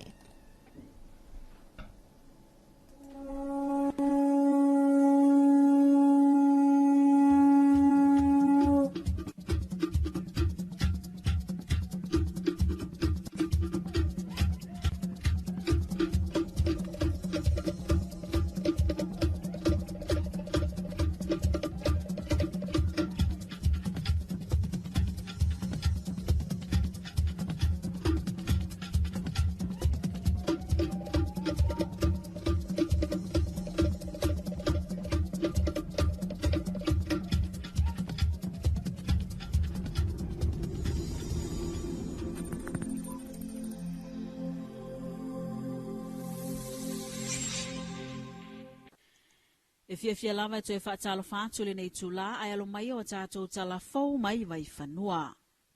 A ole i ulufale le whainga malo filifilia wa iai nei a mata whaatino la tau tiute le tau beweina le malo. Na mua e wheloa i ma whaalulunga o matanga luenga ma whaala putuputunga i lima se furumale lua le malo. O i nasa a mata tāpena mai ai le ala fua i le whailau tusia wa o le kāpeneta. Tainane le matanga luenga o tupe, matanga luenga o le vai fafo, malato uma e nafa matapinanga o mea tau tupe. Na sauno manino le afionga le pale mia la au le mali e toa le watea plata e wafosi. E taunu uatu tutonu le whainga malo. Ai e waripoti atu to e tasi le vaiaso lo o tutoe. O na papa uleo le laulau mo tutongi o tangata whainga luenga le malo. Na ia ta ua fo ile 25% lea sa iei tapinanga mai le paketi ne wale pasia le tala au tu wale tupe o mawaiato. O lo o lava se le ne faatino ma faa awa wai si ati na e. Ai o le tūlanga o lo o matuama na o mia vave li te minei. O se leni mo tutongi o tangata whai ngā luenga le malo. Ai mese o lea wale tutongia i o lato o vataimi. Ma ua umana ave le whatonunga i le sol mtanga luenga o tupe. E te tau na tātou ngā ioi lo il tūlanga masani. O le kātou whanga ingo ino le tātou tala le tupe le emergency budget. Tātou te whaunga ina le tasi o lima i lalo le whaavai le malo. E ta pena ai se paketi to tonu le tolu sfuwaso. O mawoi na avel whatonunga ta pena ia lava. E le to e mana o mia le mea lea o le umo le tolu sfuwaso atu e whapema i vo i to extend le ai. A wa avel tu a lalo le mtanga luengo tupe ma la togo lo ngafa ma le whaso so ino tātou tupe. Ta pena le tātou 105 po le tulafono le mawhai ai o na pasi i le fionga i le au mamalu le malo. I lalo le fautuanga le kapeneta. E mawhai ai o na whaanga i o i tātou malo i tonu le tolu suwaso. Wa whailua fo i le pahalimia o tonu le tolu se furuaso lea. E te tau ana tā pena le leia i le tala wha te tau au tua le tupe alo ia. Mō le tu ina atu le pahalimene. O lona winga e te tau ana o atu le vaiaso lona tolu o ke topa. Wa pāsia le tala wha te tau au tua le tupe i le pahalimene. Yeah, well, to see when we go to emergencies, eleini to langa emergency budget. Ai la fo to langa o le ale mele mana o mia tatou temi nei o li poti le na mai. Na tongi tanga tringa renga. So we prioritize that. A oisi baenga e lua o le development mai al pa o wino atina ele fai. Fa mai le treasury o la lava. Ai na o to tongi o tangata whainga luenga le a veil wha mua i le aso atai au ai a wha peo la lava le tulanga o iei a leise i lo tele tonunga e fua i le upu lena whai atu tolus furuaso whai a lava o wale atunu. Le afionga le palemia, la aule le mali toa le watea pula te fosi. Ua manu malo le whala putsputonga o ngā luenga tu sa oloto i le suawai i Samoa le IWSA. I le whailonga mo le au nanga sili tangata whaongaina, le vaenga o Utilities in Transition i le sauninga o whailonga tawaloa, a le Pacific Water and Wastewater Association po le PWWA Honihara. Na awa yatu le sia i malo Clarissa Laulala. Le pulel pol kalame le IWSA, whaapea Emma Sinclair e talia le whaailonga, sa manu malo whaatasiai masui mai palau, ma French Polynesia. O whaala putuputonga ngā luenga tu sa oloto i le suawai, o ni whainga e pūlea e ala lawhanga, o lo ilalo o lea pol kalame, ma watu ina atu le tiute tau le sapalai o le suawai, i lima o ali ima whaipule o nei ala lawhanga, isa moe whaatautai e lalo o le taiala whaamatai, ma wa whaatuwina e komito suawai te tonu o le pūlenga o noo, e ese mai lea whainga masani, o le pule ma le whaio whaai unga, e yeile e tangata o lo whaongaina le au o nanga. I se pepa o whaamatalanga mai le whaala putuputonga. E mawhaia nuu na whaatuatuaina i lātou lava, ma whaalau tele le ngā whatia e taliatu i lu i tau, e peio swinga o le tau. A o fia tangata i le whaio o whaai unga ma le tau singa o le suawai, e sili atu lo lātou tau si ma le whaamaoni le au o nanga, ma whaawawa i pea i le lumanai. O se tase o whaatinonga na whaailoai le amalosi, o le whaapipiina o mita e whainga e mawai le suawai mai puna vai. Ma ua whaamanuina ai a inga i le mawaina leo le suawai i taimi uma. Ai ewi i nei manuia, o loo iei pelu i tau e fiso tai ma le lava o puna oa, ai mese o mea whai ngā luenga, e whaatino ai ngā luenga o le suawai. O Samoa se taso atu nu o le Pasifika wa tu mātila i lana nganoo, ona o pulenga mamalu ali i mawhaipule, e o lava i tutonu o le malo, ma wamana i aile sao tau o noo, o lo awala mai sui te maitai masuyo noo, lātou te momoli le whi au i tutonu o lātou wafio anga a wāti nae, e whaalele ai tanga talau tele, o le tūlanga fo i leo lo o anga i e fo i lumale au au nanga le whaala putuputonga o ngā luenga tū sa o loto suawai i Samoa. Ona o le lātou ngā lulu e whaatasi manise o pūlenga mamalu ali i mawhaipule, i tūlanga tau suawai.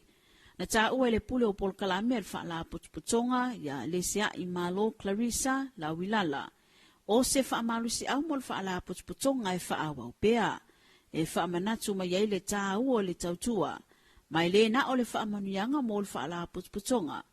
Ai moali i mawhaipule o awhioanga, o loo lātou ngā lulu e whaatasi, e whaamausadilo lātou to maile au onanga, ma whaelo ai le tāu o le ngā luenga, i le mai tau atu o tangata.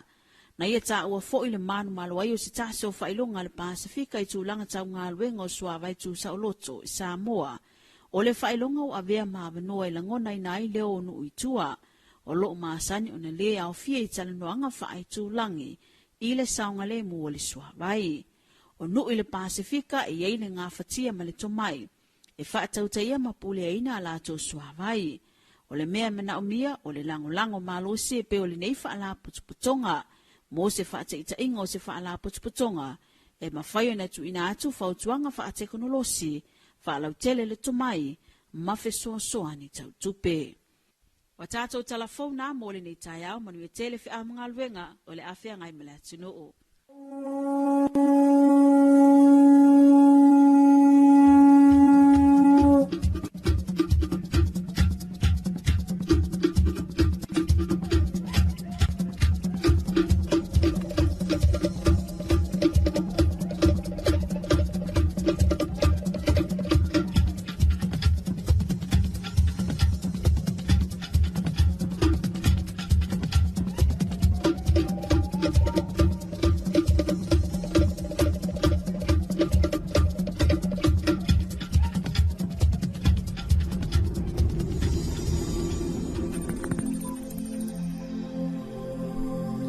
O le tabula watine vaengal taia o le ua se fulu minute te ini leitu la e valu ia o le toi fasalawina anto le nao tātou talafou e vei o na tāwhaneina mafonga ina le sunga matha taumata whawai ia mai le tātou talafou team ia o le a maua ia sort of apoponga tātou sulu malua i le awa ule le so.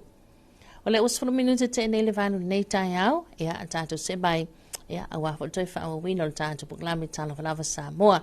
O le ua maua I male avanoa, ia I wha amane anga soi fomas whanau, e le nei fo iaso le aso sulfitu nei le masina o setema, ia e le nei tu sanga lua whelua se fulu malima.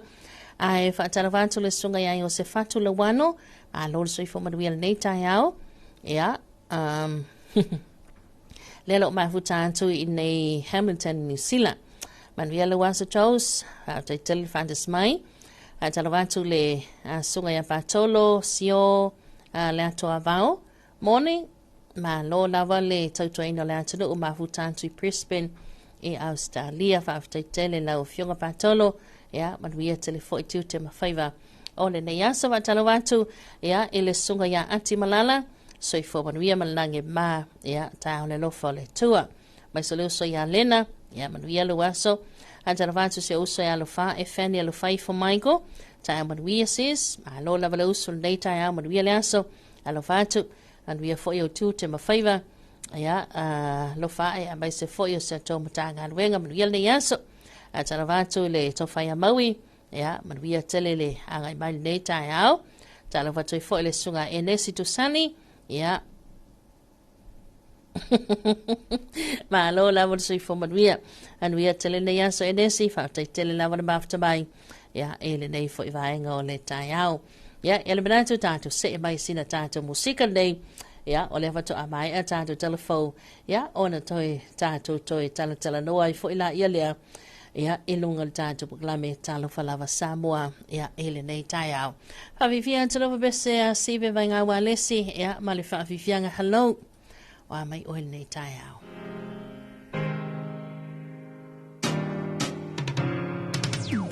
Hello o aulea ele o kilia mai o dia ele o manino mai oe o mai oe la upele wa si lava oe po fa fe mai oe ina hello fair e oe saule langona sulu leo pe etele fietala no mai a oe e a ua ese Say lo lele wasui be I se me usuina sa oya o te langona ina o mai e o e ina sali mai moi sande o e no folele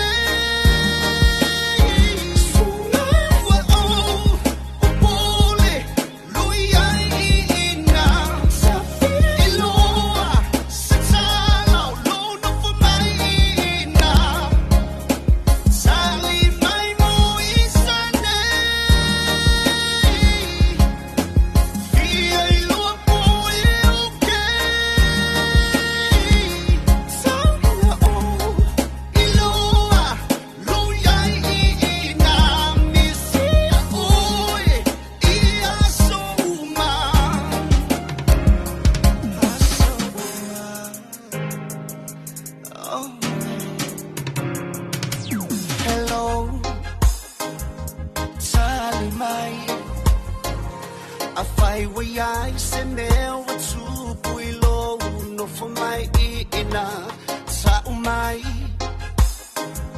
o mai ea fa ailo o tele mana o tena tia lava o se mea sa o ea o telangona ina o mai ea o e ina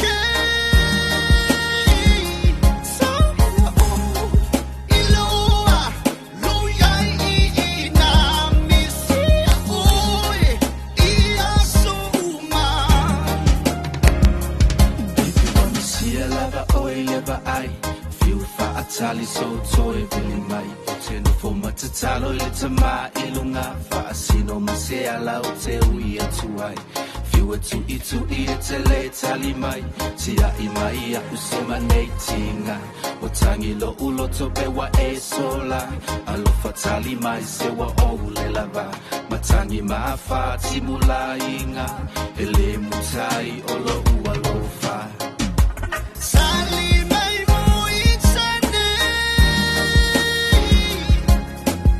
o e no folele suna wa o pole lui ai ina sa iloa sa sala lo no for mai ina sali mai mo ichane fia ilo po ilo ke sala o iloa lui ai ina misia oi ia soma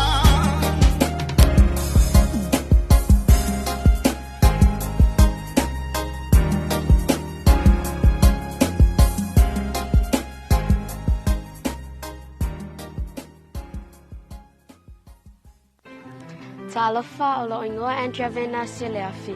E matautia le whama I o le whiwa pona iwi. E mawhai fo I o na tātou ngā lue whātasi. E tā ofi le pipisi o le whiwa pona iwi. O te wheso soane pui pui le nei whamai. E ala I le whama mao la pisi. Ma mea whai tunu to ai le vai. Ia mauti noa au fiufi malu tane vai. Ma mea whai tunu whaapa le ai vai tau mawha. O te whaonga ina kulimi ma spray whapitua. E uaila o tino e pui pui le ue namu. O le a wawena whai loa I au mātua, pe a whai walia e a aunga o le whiwa pona iwi. A whai tātou te ngā lue whātasi, e mwhai tātou tau whia le pise le whiwa pona iwi.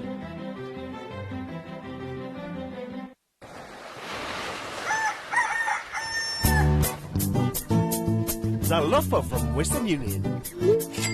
Yes! Western Union's better exchange rates to Samoa mean your dollars go further. With you receiving even more tala, your loved ones will spend less when sending money, while you receive more. Head on over to a nearby #1 currency location today or call 25623 to find out more about these great rates.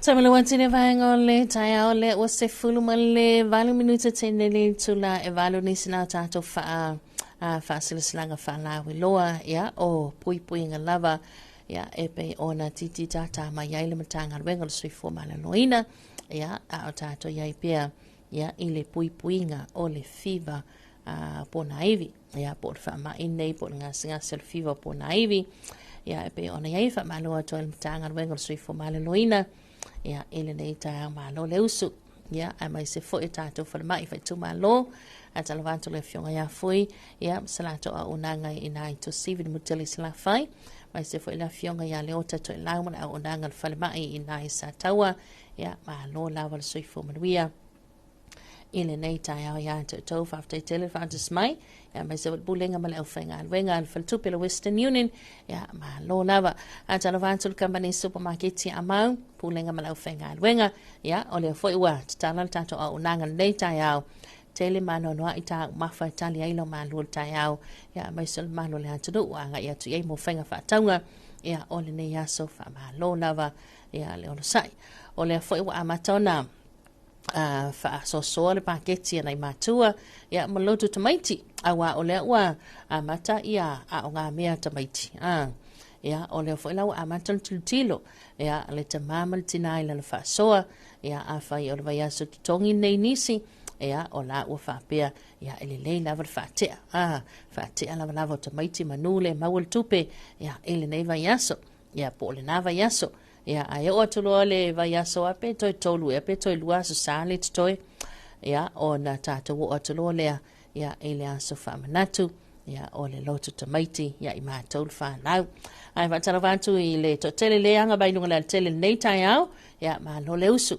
vai foi na wa maua o el poloka ya ono sai ona sa ilava e lava vai nga foi na leo le tato angana masani lava ole kiu me ya ona lava e tiu te foi fa tala va toi foi lim te mai te malo le malo e la to tiu te fai lunga le tele ya ole lava ta mo fai na ia fa so le mai ya le anga mai ya o foi na i se va enga ya fai na i lo sa a fai na i lo fina ngalo lo ta mo fai mai lo fa fai ngadwenga ya ole nganga foi na ta te por la le ta ya malo le soi fo manuia malo foi le pitona awa na ave ta vale malo silsila malo fato toa ya ele fai ngofia foi la automata fa yoi a talofanto le sunga ya melu ya talofa malo le tautua tunu ya le heva tu lunga le awala i nei au kilani New Zealand manuia le aso Samoa ya fa after tele malo lava le soi fo manuia melu ya manuia foi tu te mafaiva ole nei tau ya to a falito la valu an tato se mai foi le ya ele tato wa fa tala ranga masani ya malle falta vale por compania le Asco Motors ya le sunga ya lipa vaonga ya masala to fainga wenga wa fo to ina to la to fa la wiloa ile la to au nanga ya itulanga tau fe malanga inga mai se ya o ta vale so se tu ainga e pe ona ya le nei tau ya ole aso sulfitu nei ya manato lava tanto por lambe na lava la to pe ona fa manato ina le so sta sanga fa popol so formule ola ile aso sulfitu nei le masino setema ya po ona nafi fo ya wale na misi tanto por lambe aso so formas fa na wan nafi ona tanto fa moi fo ile tanto tunu ya tulanga pe ona yai talovanto le sunga le ma moi ya ma lor so forma nu ma lo le usul nei ta ya manu ya tele faiva matiu te pe ona yai tinamato ya lita selato inga na mea ya malo so ifo manuia te ultina manuia tele o faiva matiute ya ele nei fo ya solusa Sofia ya selato fenga luenga ina le taubesina manuia tele tiute ma faiva pe ona yai na fionga ya malo ya mai se fo le unanga le LTA na tele le sunga antema ma fito ya fuea talo fo le uso ya tav ya maselato unanga ya malo level so ifo manuia ele nei tafa talofa atu le sunga fa fenga inga reven etiveni ya mali falto ya vi sa ayasi ya masala to inga inai tanunga manono ya ma lord so ifomruia ele nei vai ngole taiao ya tatu se mastato fa vivianga ya ole musika be ona se bayai ya Sonia ma aneseto fa moe amolo sa tauro ya muli ya Yesu ya le nei yaso ya awole amole stangata ya amolo sa tauro avale itula valu town nei tato se bali tanto klabe ya male Asco Motors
Arriving at the shores of Samoa for an exclusive one-off concert is the internationally acclaimed, award-winning reggae movement, UB40 with Ali Campbell.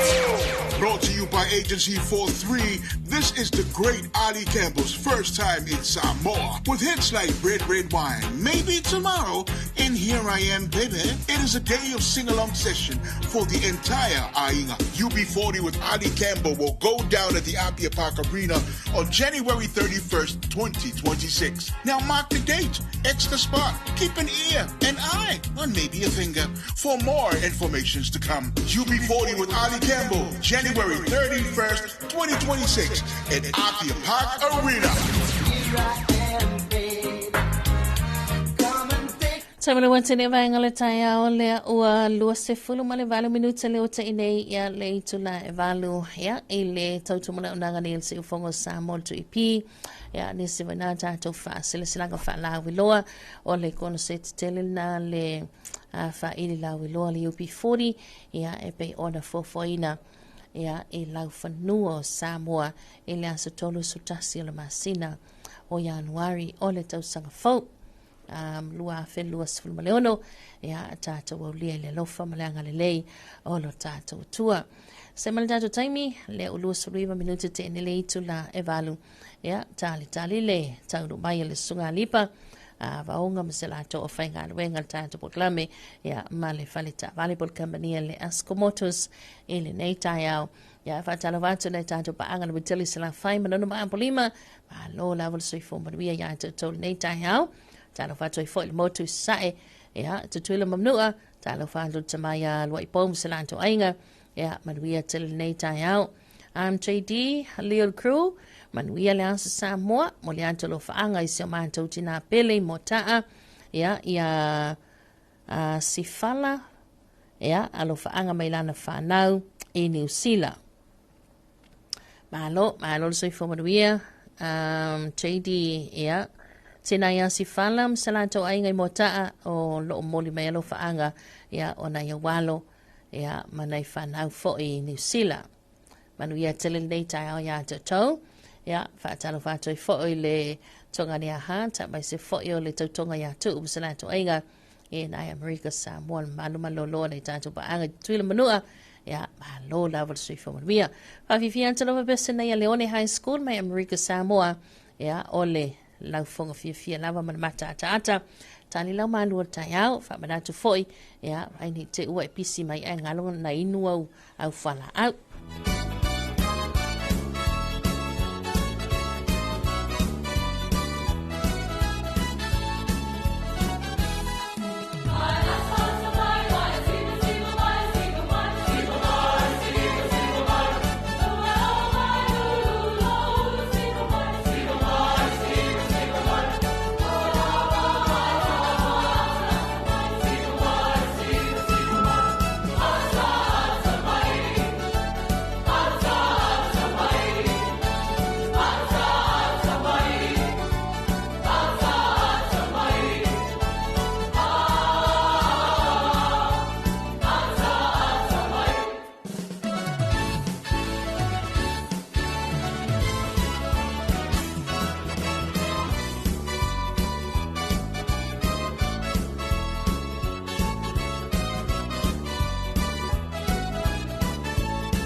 Matingo fia mai le tamatai o tante mo smal fa fia na fa ngoina ole la lue manu au te mo te to pi le wa te lus fuli ma minute o ton tan le olivan te tu mo na fa wa le si fongo Samoa tu sa to fa salonga mai le peninsula lu le fo wa ma wala avanoa ya msi fo o tanto fo ta vale le ulanga ya alle asko moto se pe ona si vai fo ya fionga ala isa ya mse folto fina ya Anita ya mse fo ya tas sui ol tatu a ofisa ya fa dal fatu ya uto fionga lo fionga ala isa ya mse folto fina ya Anita ma le uso fo uto ma futa ma deita ya ya oi fa Talofa tu la to fa fotia tato ma tanga le deita ya tato pokara me masan ya fa Talofa fo ile malos to tato watunu fayon fa no mai mo me fon tato po kalame ya solo tas pa ma sani fo tato company yo lo fa ngai ya fa Talofa to va tole au fa Talofa ya mal me mal me sele e foi wa swai me foi fi au nga luenga me tu fai vol ne yaso se foi o ta nai ta mama tina ma tu o tu mal mu panga ya mtap tap wa mai ya wa ya fa me tu stato watunu ne yaso ya Emmanuel le yaso ya elese me fale ton ya malo fa tai o le ua vai on fa tu lima ya la fionga ya la sa ya fe fo me so yo ta tu ofisa ya leona la fo tu la sa me se fo i ya ta tu ofisa ya tu lang fo inisio ta tu fa la wilo ya fa tai o lo macho ma fu tai ma me tai pulo spare parts ya wanita ale ya me se fo ya le so ya Robin ia o vainga le sales por vainga vaunga ia lo mafuta ma ia lo mafuta ma wa fo fa la do vainga ia la tu le no ia Wanita ma se fo eso ia rock ia ma lo se fo ata fa tu le taringa fo tia ni vainga o taiau fa talo fo fo ile fa fonga nga shuta tu ni taiau ma tangu firi lo fa malanga le o le tu ia te longa le la awum a matame atu ni tai au tu lango o mato fara wi lo vaanga o le mo tawa fo ia o le taimi nei o lo ia ile tato fabitola ia tu lango tato o Lankusa 5 cap ile afile atu ile 4.2 o le tato fabitola i taimi nei o le tau le kako tavale le e se lau luas fu afe e o taimine o lo o garu fatato fa to taimine ile le kako price le tu ina taimine ile se lau se fulu ono afi o se tavale o nga tele mo le fai fato anga ia le nga tele ia o mo company kamuta ia matulanga fa pena wale atina ino ainga e o le si tulanga lo o ia tato fa la wilo tulanga le vainga le new vehicles o le tato Hilux o lo o ye tato Hilux o lo o garo tato fa pito taimine e tulanga le Hilux standard 2.4 o komeki o lo o ye tato fa pito taimine ma se lau fari ma se lau fa se fulu lo ye taimine o le kako mid range Hilux 2.4 menu o lo ye fa pito taimine se lau tolu valu ma se lau fari ma ia peo tulanga ia lo ia le tatou vaenga new vehicle ni vaenga taiau fotia malo faro la faftai ya malo faftai halo sugar rompe tu sai foi ma le vaenga tau o le fai loa ia me se foi ia o le tatou fa la wi loa le peo na tatou ta va le sa se la lu sulu a fe le o ta o sunga ya rob ia le o pa o se la se fulu o no afe ia Ita, ia wa mai oe, le fo ua, koe wa ia kua koe angai mai le tau sala le tātou pulu kalame. Ia ai, wa mai le tātou vai ngo spare parts pe ona ia i lalo lau va vai nga fa mole nita. Ia whaftai lava mo lava no fuatia, ia whatalofa atu malo si o tato atunu o ua mai tato po kalame le nita iau. Olo o so longa le mea uma ia tato, nei de Asco Motors, ia ol memo mua ai whamanato tupea le malo tato atunu. O le tato warehouse o i vai mea i le teminei a whape fiasu mai esu ese parts ia o na ngai atu le i o iai ia le mato rep ia sunga ia Edward e base ia i le service workshop e ngā lue whātasi ma tapelu iai whaia se parts pole alava se vaenga ta avale mana o mia ia iai fo ia Edward i tato service workshop e mawhai o na talanua iai ia o tato i o vai mea tato telefoni o le lua fitu tasi ia po le lua ono tasi lua e vala au mai iai po le alava se me mana o mia o lo o iai tato parts ia ai o nei tai au fia talanoa tu lava tu langa iai tato maa o tau nuu tato stock fo ia o maa ia o sizes o maa ia maua tato stock ia o le din ono o le din fitu lima pea whaafonga mai ia o le tato maa lea se lau lua sfulu ia mau fo ile 70 said ia whaapea fo ima maa mo ta avale la iti le ia ile size lea o le wha se fulu so o se ta avale Toyota lava maua lava lona maa i a tato i vai mea so whaamal mole su atu e vala au mai e watu ia tau tato maa. Ia ma whai fo ia se arrangements a wale whata wina. Ia pe o atu vai mea. Ia pe awhi fo i tato service workshop. Ia o tato pau mo le sila fia. Ia toe pau tato pau o le Bridgestone le. Maua tato pau o le Land Cruiser. O le size lea o le lua valu lima, fitu lima, se fulu onu. Ele o toe tele se tato stock o le tato pau leo totoe, so whaamolmole le malo la tunu, wala au mai, ia pe awhi atu fo ia e tele lava i si tato tuainga pau o maua, so o se tuainga pau. E fo ele display, e mawhai ona e awhi atu ai e te mata. Ia matau atu fo ia tau, e whai e sau whaatau. Il tūlanga accessories, ia olo iai tato Mac rims, tele tato Mac rims la iai, ia mo o le Land Cruiser, whaapea fo ia le taavale o le Hilux. O isi tato accessories la maua tato flares, ia mau fo ito bars, ia o headlight covers. So please give us a call, ia pe sila i fo tato Facebook page, ia olo o whai lava matu o tuai tato o loa a wale tau sila fia le malu o tato atunu. Ia, whaaftai lava fuatia, ala ato e tu atu mato team, pe sisi mea e fia saunoa ai. Malo whaaftai tele nita, tu sai mai a vaenga tāua. Ia la fuatu lau whionga lai sa, ia se i saunoa ia inisi fui o vaenga tāua, na sila whio tātu tinu, ema se fui o lau vaenga whaamule mule.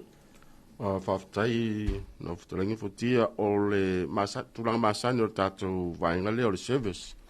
Ia malvaenga fo i ele pano o le tātou service o tulanga masani dewa mai atu le mesa PCS o tātou watunu mai tawina fo ne taeao le wa matanga ngai mai fo i e service tātou tāwale o le whamanatu masani lava le tātou pokalame ia ma tātou team fo le service ia tatuana whaisau booking ele le ia le whai o lau booking ia ngā mauti noa lola ia leo le taime tu ina atu e tau ono fital whiunga fo i me tauna service ai lau tāwale wala aula le tato no mela le savalalu ile tamata ia fale tolu la vainga na savalalu tamata ia fale tolu ia ma a rejoice o la uana lo nga fa mal vainga le wala aula le fitu valu tolu iva lua top tau le o yesi fale tono tato line telefoni fo ia landline ia numero na motino lava e mauai la ua ia fitu tolu valu iva lua top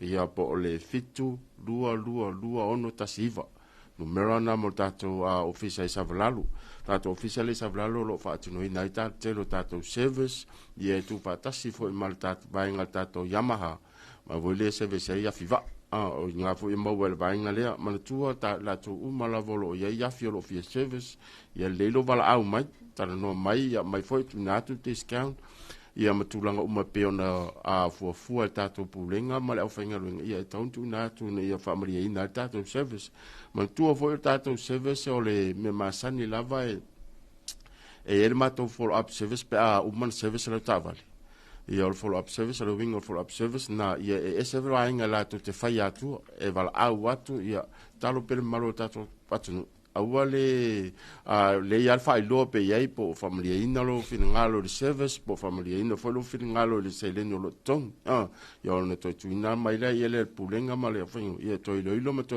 sinatu le au nanga ne fa familia ina le au nanga le o le tatou vaenga ia fiva ia lo ia tatou isinia fa to telefo tatou tus special tus fa to mo vaenga le fiva ia ele tulanga so se fiva o le foi wa amata na introduce a tatou company ia le fiva le four stroke ia o lo fa mo le foi wa tatou scan ia po tus fa to fo i mo le vaenga le e su e ma yo fiva ia lo mata na introduce a tatou company o le savai service ia e longo po eli pa ia male malo tatou watunu i savai mai se lava pa anga tatou company o le vai aso fou e tau nuu atua ia le tatou o whaingaluenga e tasi le vai aso unanga lea e tau nuu tatou o whaingaluenga lea sa amatalia tatou ngaluenga lea songa fua aso lua to e fo i ma tatou o whaingaluenga i le aso wharaile i le vaa e usu di tae au po le vaa le valu ia to e fo i ma iai ia e le leilo whaafiso tai mai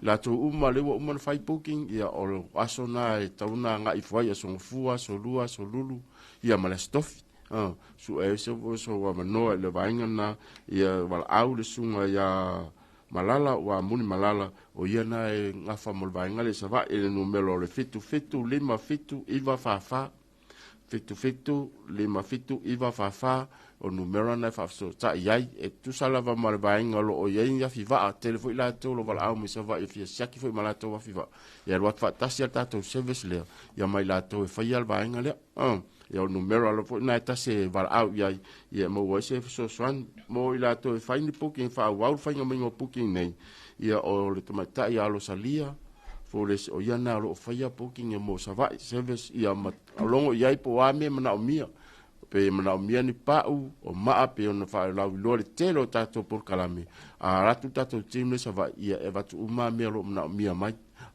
mo tino tato va tu e tu sala va le tau e fa tau nei e tatou company ia mal whaatau e whaatau ai i sa vai tongi sa vai i tatou team le wat ia mantinol vainga na mo sa vai service ia tatou paanga umo tatou mo tele sala fai ia suwane le mauta masani mauta fiti i nai sala longa ia ngalo fai le tatou au nanga lea tatou panel ia ole lua fit tas ia fafso ta i tamata ia Stephanie petelo ia mo sa quote so mai tatou tarno fai sa quote ia ma mai tu ma fota vale fai ia ai ta pena la uselen ia tulanga umana nisi vai ngam fai na mo wai au nanga le peno ia mal service ia fafso ta ia pe afi na mia se so swanio la lava se tulanga e le o family ina le matou au nanga so finangalo sa mo ia fafso ta le numero le fitu lua ona tasiva ia mo wa nei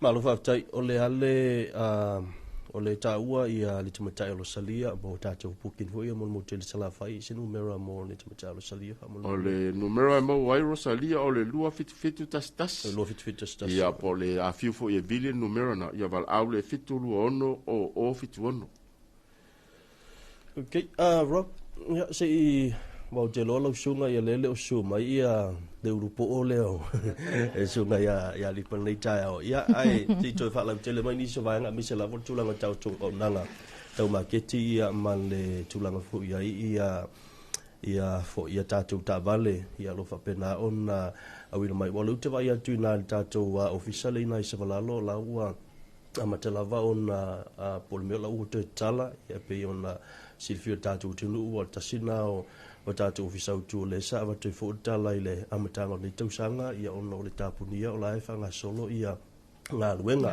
le ua tele na mai tawan tu ia pe o la ua mai nga luenga po utala mo le taimi po la fa o nga luenga fa mo maro tai futia ia na sin toi famna tu lava ile sin tatu o tu no au fanga solo ile fa fo ino le tatu ofisai savalalo sa matou peisi tonu i tonu le mako iat o me lo i tawali ia o te nei fai lo atu tato atunu ia o te nei o lo mako me i foi peisi me lo ia le matou farinchini o mako service workshop ia nga ia tula ina i le service e fai an fafsiri mo le ia fare tolu ia me se foi we choice mo matou nei ia mo se so ani me kau quotes ia mo ni fafsiri fo i tulanga o ni fapitoa i o tatou vaenga le mageki ia fape fia mana miele e le valau mai ia me fai ona valau numero vaunga le fitu lua ono tasi ia po nei le fitu lua tolu lima fato bonu mo ni si fafsiri fia mana miele malama tatou atunu ni tafa mole ona le nta o le fioga la isa ia tulang fo le o le tatou service fo le mo tele sala fai le ufa tulang la va so ia mo tele sala fai mo se ava no mo la tunu fo le o la lampa pa sala fai so tai mai va fai ini vang fo yo pa tu ta vale ia mo mia em fai no malanga tu mo tatou team le te mia nga esa vai pa mo ia malo lava fo tia mana ia tele fesili ia o le tulanga lea e fa so tai mai lava ia booking ile te mai tai ara salia ia ona matonga lulue te mi uma mato te ngalulue fatasi uma patso lo mana o mia si vai ngale sa vai ia ona ta pena uma lea pe o le au nga lava leo le booking o le au nga lava leo le vala au mai tu tonu e fai loa mai su e me sava no lo sa e ma ko ki kilo e fo ia poangi recommendations wa le si kai mi sa fa pe nga fai lo sa vai say the last time we were there ai fai fonga ia fai ko the recommendations insinia fo ia ma fa pe atu ia o le okay ia ta o fiolo ta vale ia okay lo e kakaunga o le si service u atatau na sui ia pe to inga tapenanga la lea e fai e mato i le taimilia o le titilo uma fo ia nga lu fatasi amato ma le service e tapena uma parts e ave ai le tu wai ia le vala au mai fo ia pe amana amia mo malo tasatu nu savai pe a ye se parts foi na le mana amia ona watu mal mato team ia fa so tai mai pe lua fitu tasitasi ia pole lua ono tasi lua ia male numero le cell phone ma wa ia nei o le fitu lua ono tasi lua o nei wa anita ia o le mato team i vai mea ia e mawhai ona tala noa i le sunga ia estino ia whapea fo i me tua ia o tai savalalu ia o lo pesa i le sunga ia Edward e mawhai ona vala au ia ma vato e sef soani mo tato ia tato o ta ua fo ia le sunga ia vaonga ia moli atua lo whaanga mo vaonga o le mawhai ona au ai mai tato boka lamele nei tai au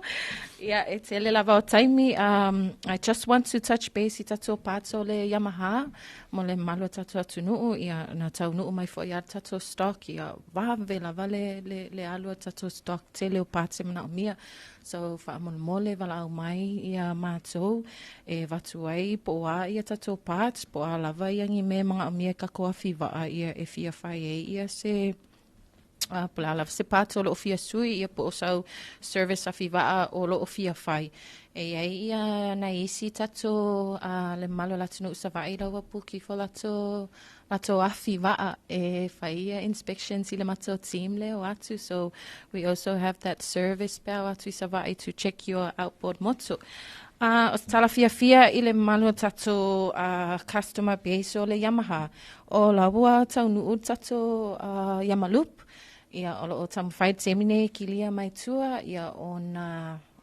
vavala awa tuaile atai tasi wai o mato sila fia le ia tato customers ia mana mia lava ia tato o lua tai tasi ona vavala awa tu lea ia pe vala au mai fo i tato numero ta ua fai loa tu loa in stock le tato Yamalup o le 2 stroke le tasi lita ia ma le 5 lita le o tau nu o malo lava le on side tato atunu ia whaftai lava fuatia.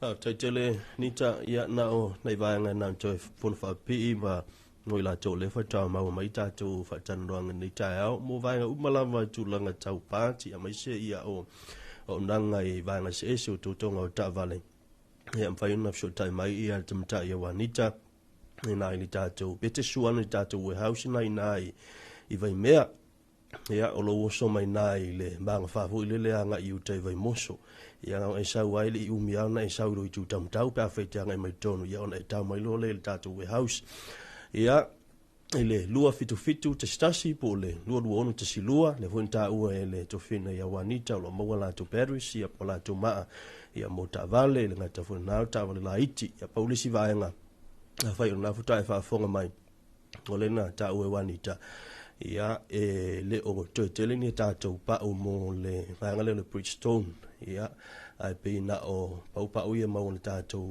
Bridgestone ia o le vanga fu le Land Cruiser moi la tau i o nafuta o maua mai tātou o nanga nei tau. Ia, pe whapso tai ia kama hikinga leo Edward Shack, ia ina i le tātou warehouse, le tātou service workshop.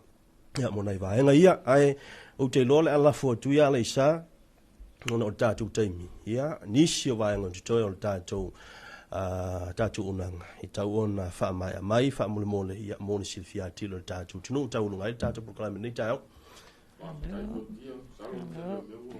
Ai talo per pa ia mal tato tunu ia se mai fio mai tato tale no la lava se tu langa yo no me tau taval ia a fio mai I vainga pe ona fa la loa tu el tato tim nei tai o le tato fale I luma le tato showroom vainga pe sai pe official tu ia sal le safa si le futi ia rolo tilo mo masin fo salo masin fo le atala le tato fale lea ia ona vala au foi la ia le tulanga o mai tau na yai ai mo le nei taimi futia ia talo le wa mai al tele me wo satara no ina fo el mato tim le tai ia manu tele ina le nei tai au mo no fo fai mai se le nei va yaso ma sa valinga tato wa tunu if au mtiu te mga alwenga ia o fe ngai e mo le nei va yaso le anga fa aftai Paro fa tai ia haule I taulunga tātou proklame na fa na tātou numera lua fitu stasi lua ono tsilua fa afsili mo tamatai wanita ia maisa lau fai ngā luenga pe na tamatai lo salia mo tātou pukin mo tele sala fai ia maisa foi ia o le vaenga le service ia ma tātou pukin ia mo tele hui sala fai ia po le service foi o tātou unanga taua fiva le Yamaha fa sotai ia fletolo mo rejoice ele numero le fiti tolu valu iwa lua tolu se ia ulia vas forces fa popo le tatu proklame ia ma fa tano langa masani ma tatu nanga ia al falita vale le asko monto ia manuia tele o to favor ia to fine ia nita ia se foi ala isama sunga ia ro ia mo le twelo fa anga le fionga ia vonga ia manuia fo nei va yaso se foi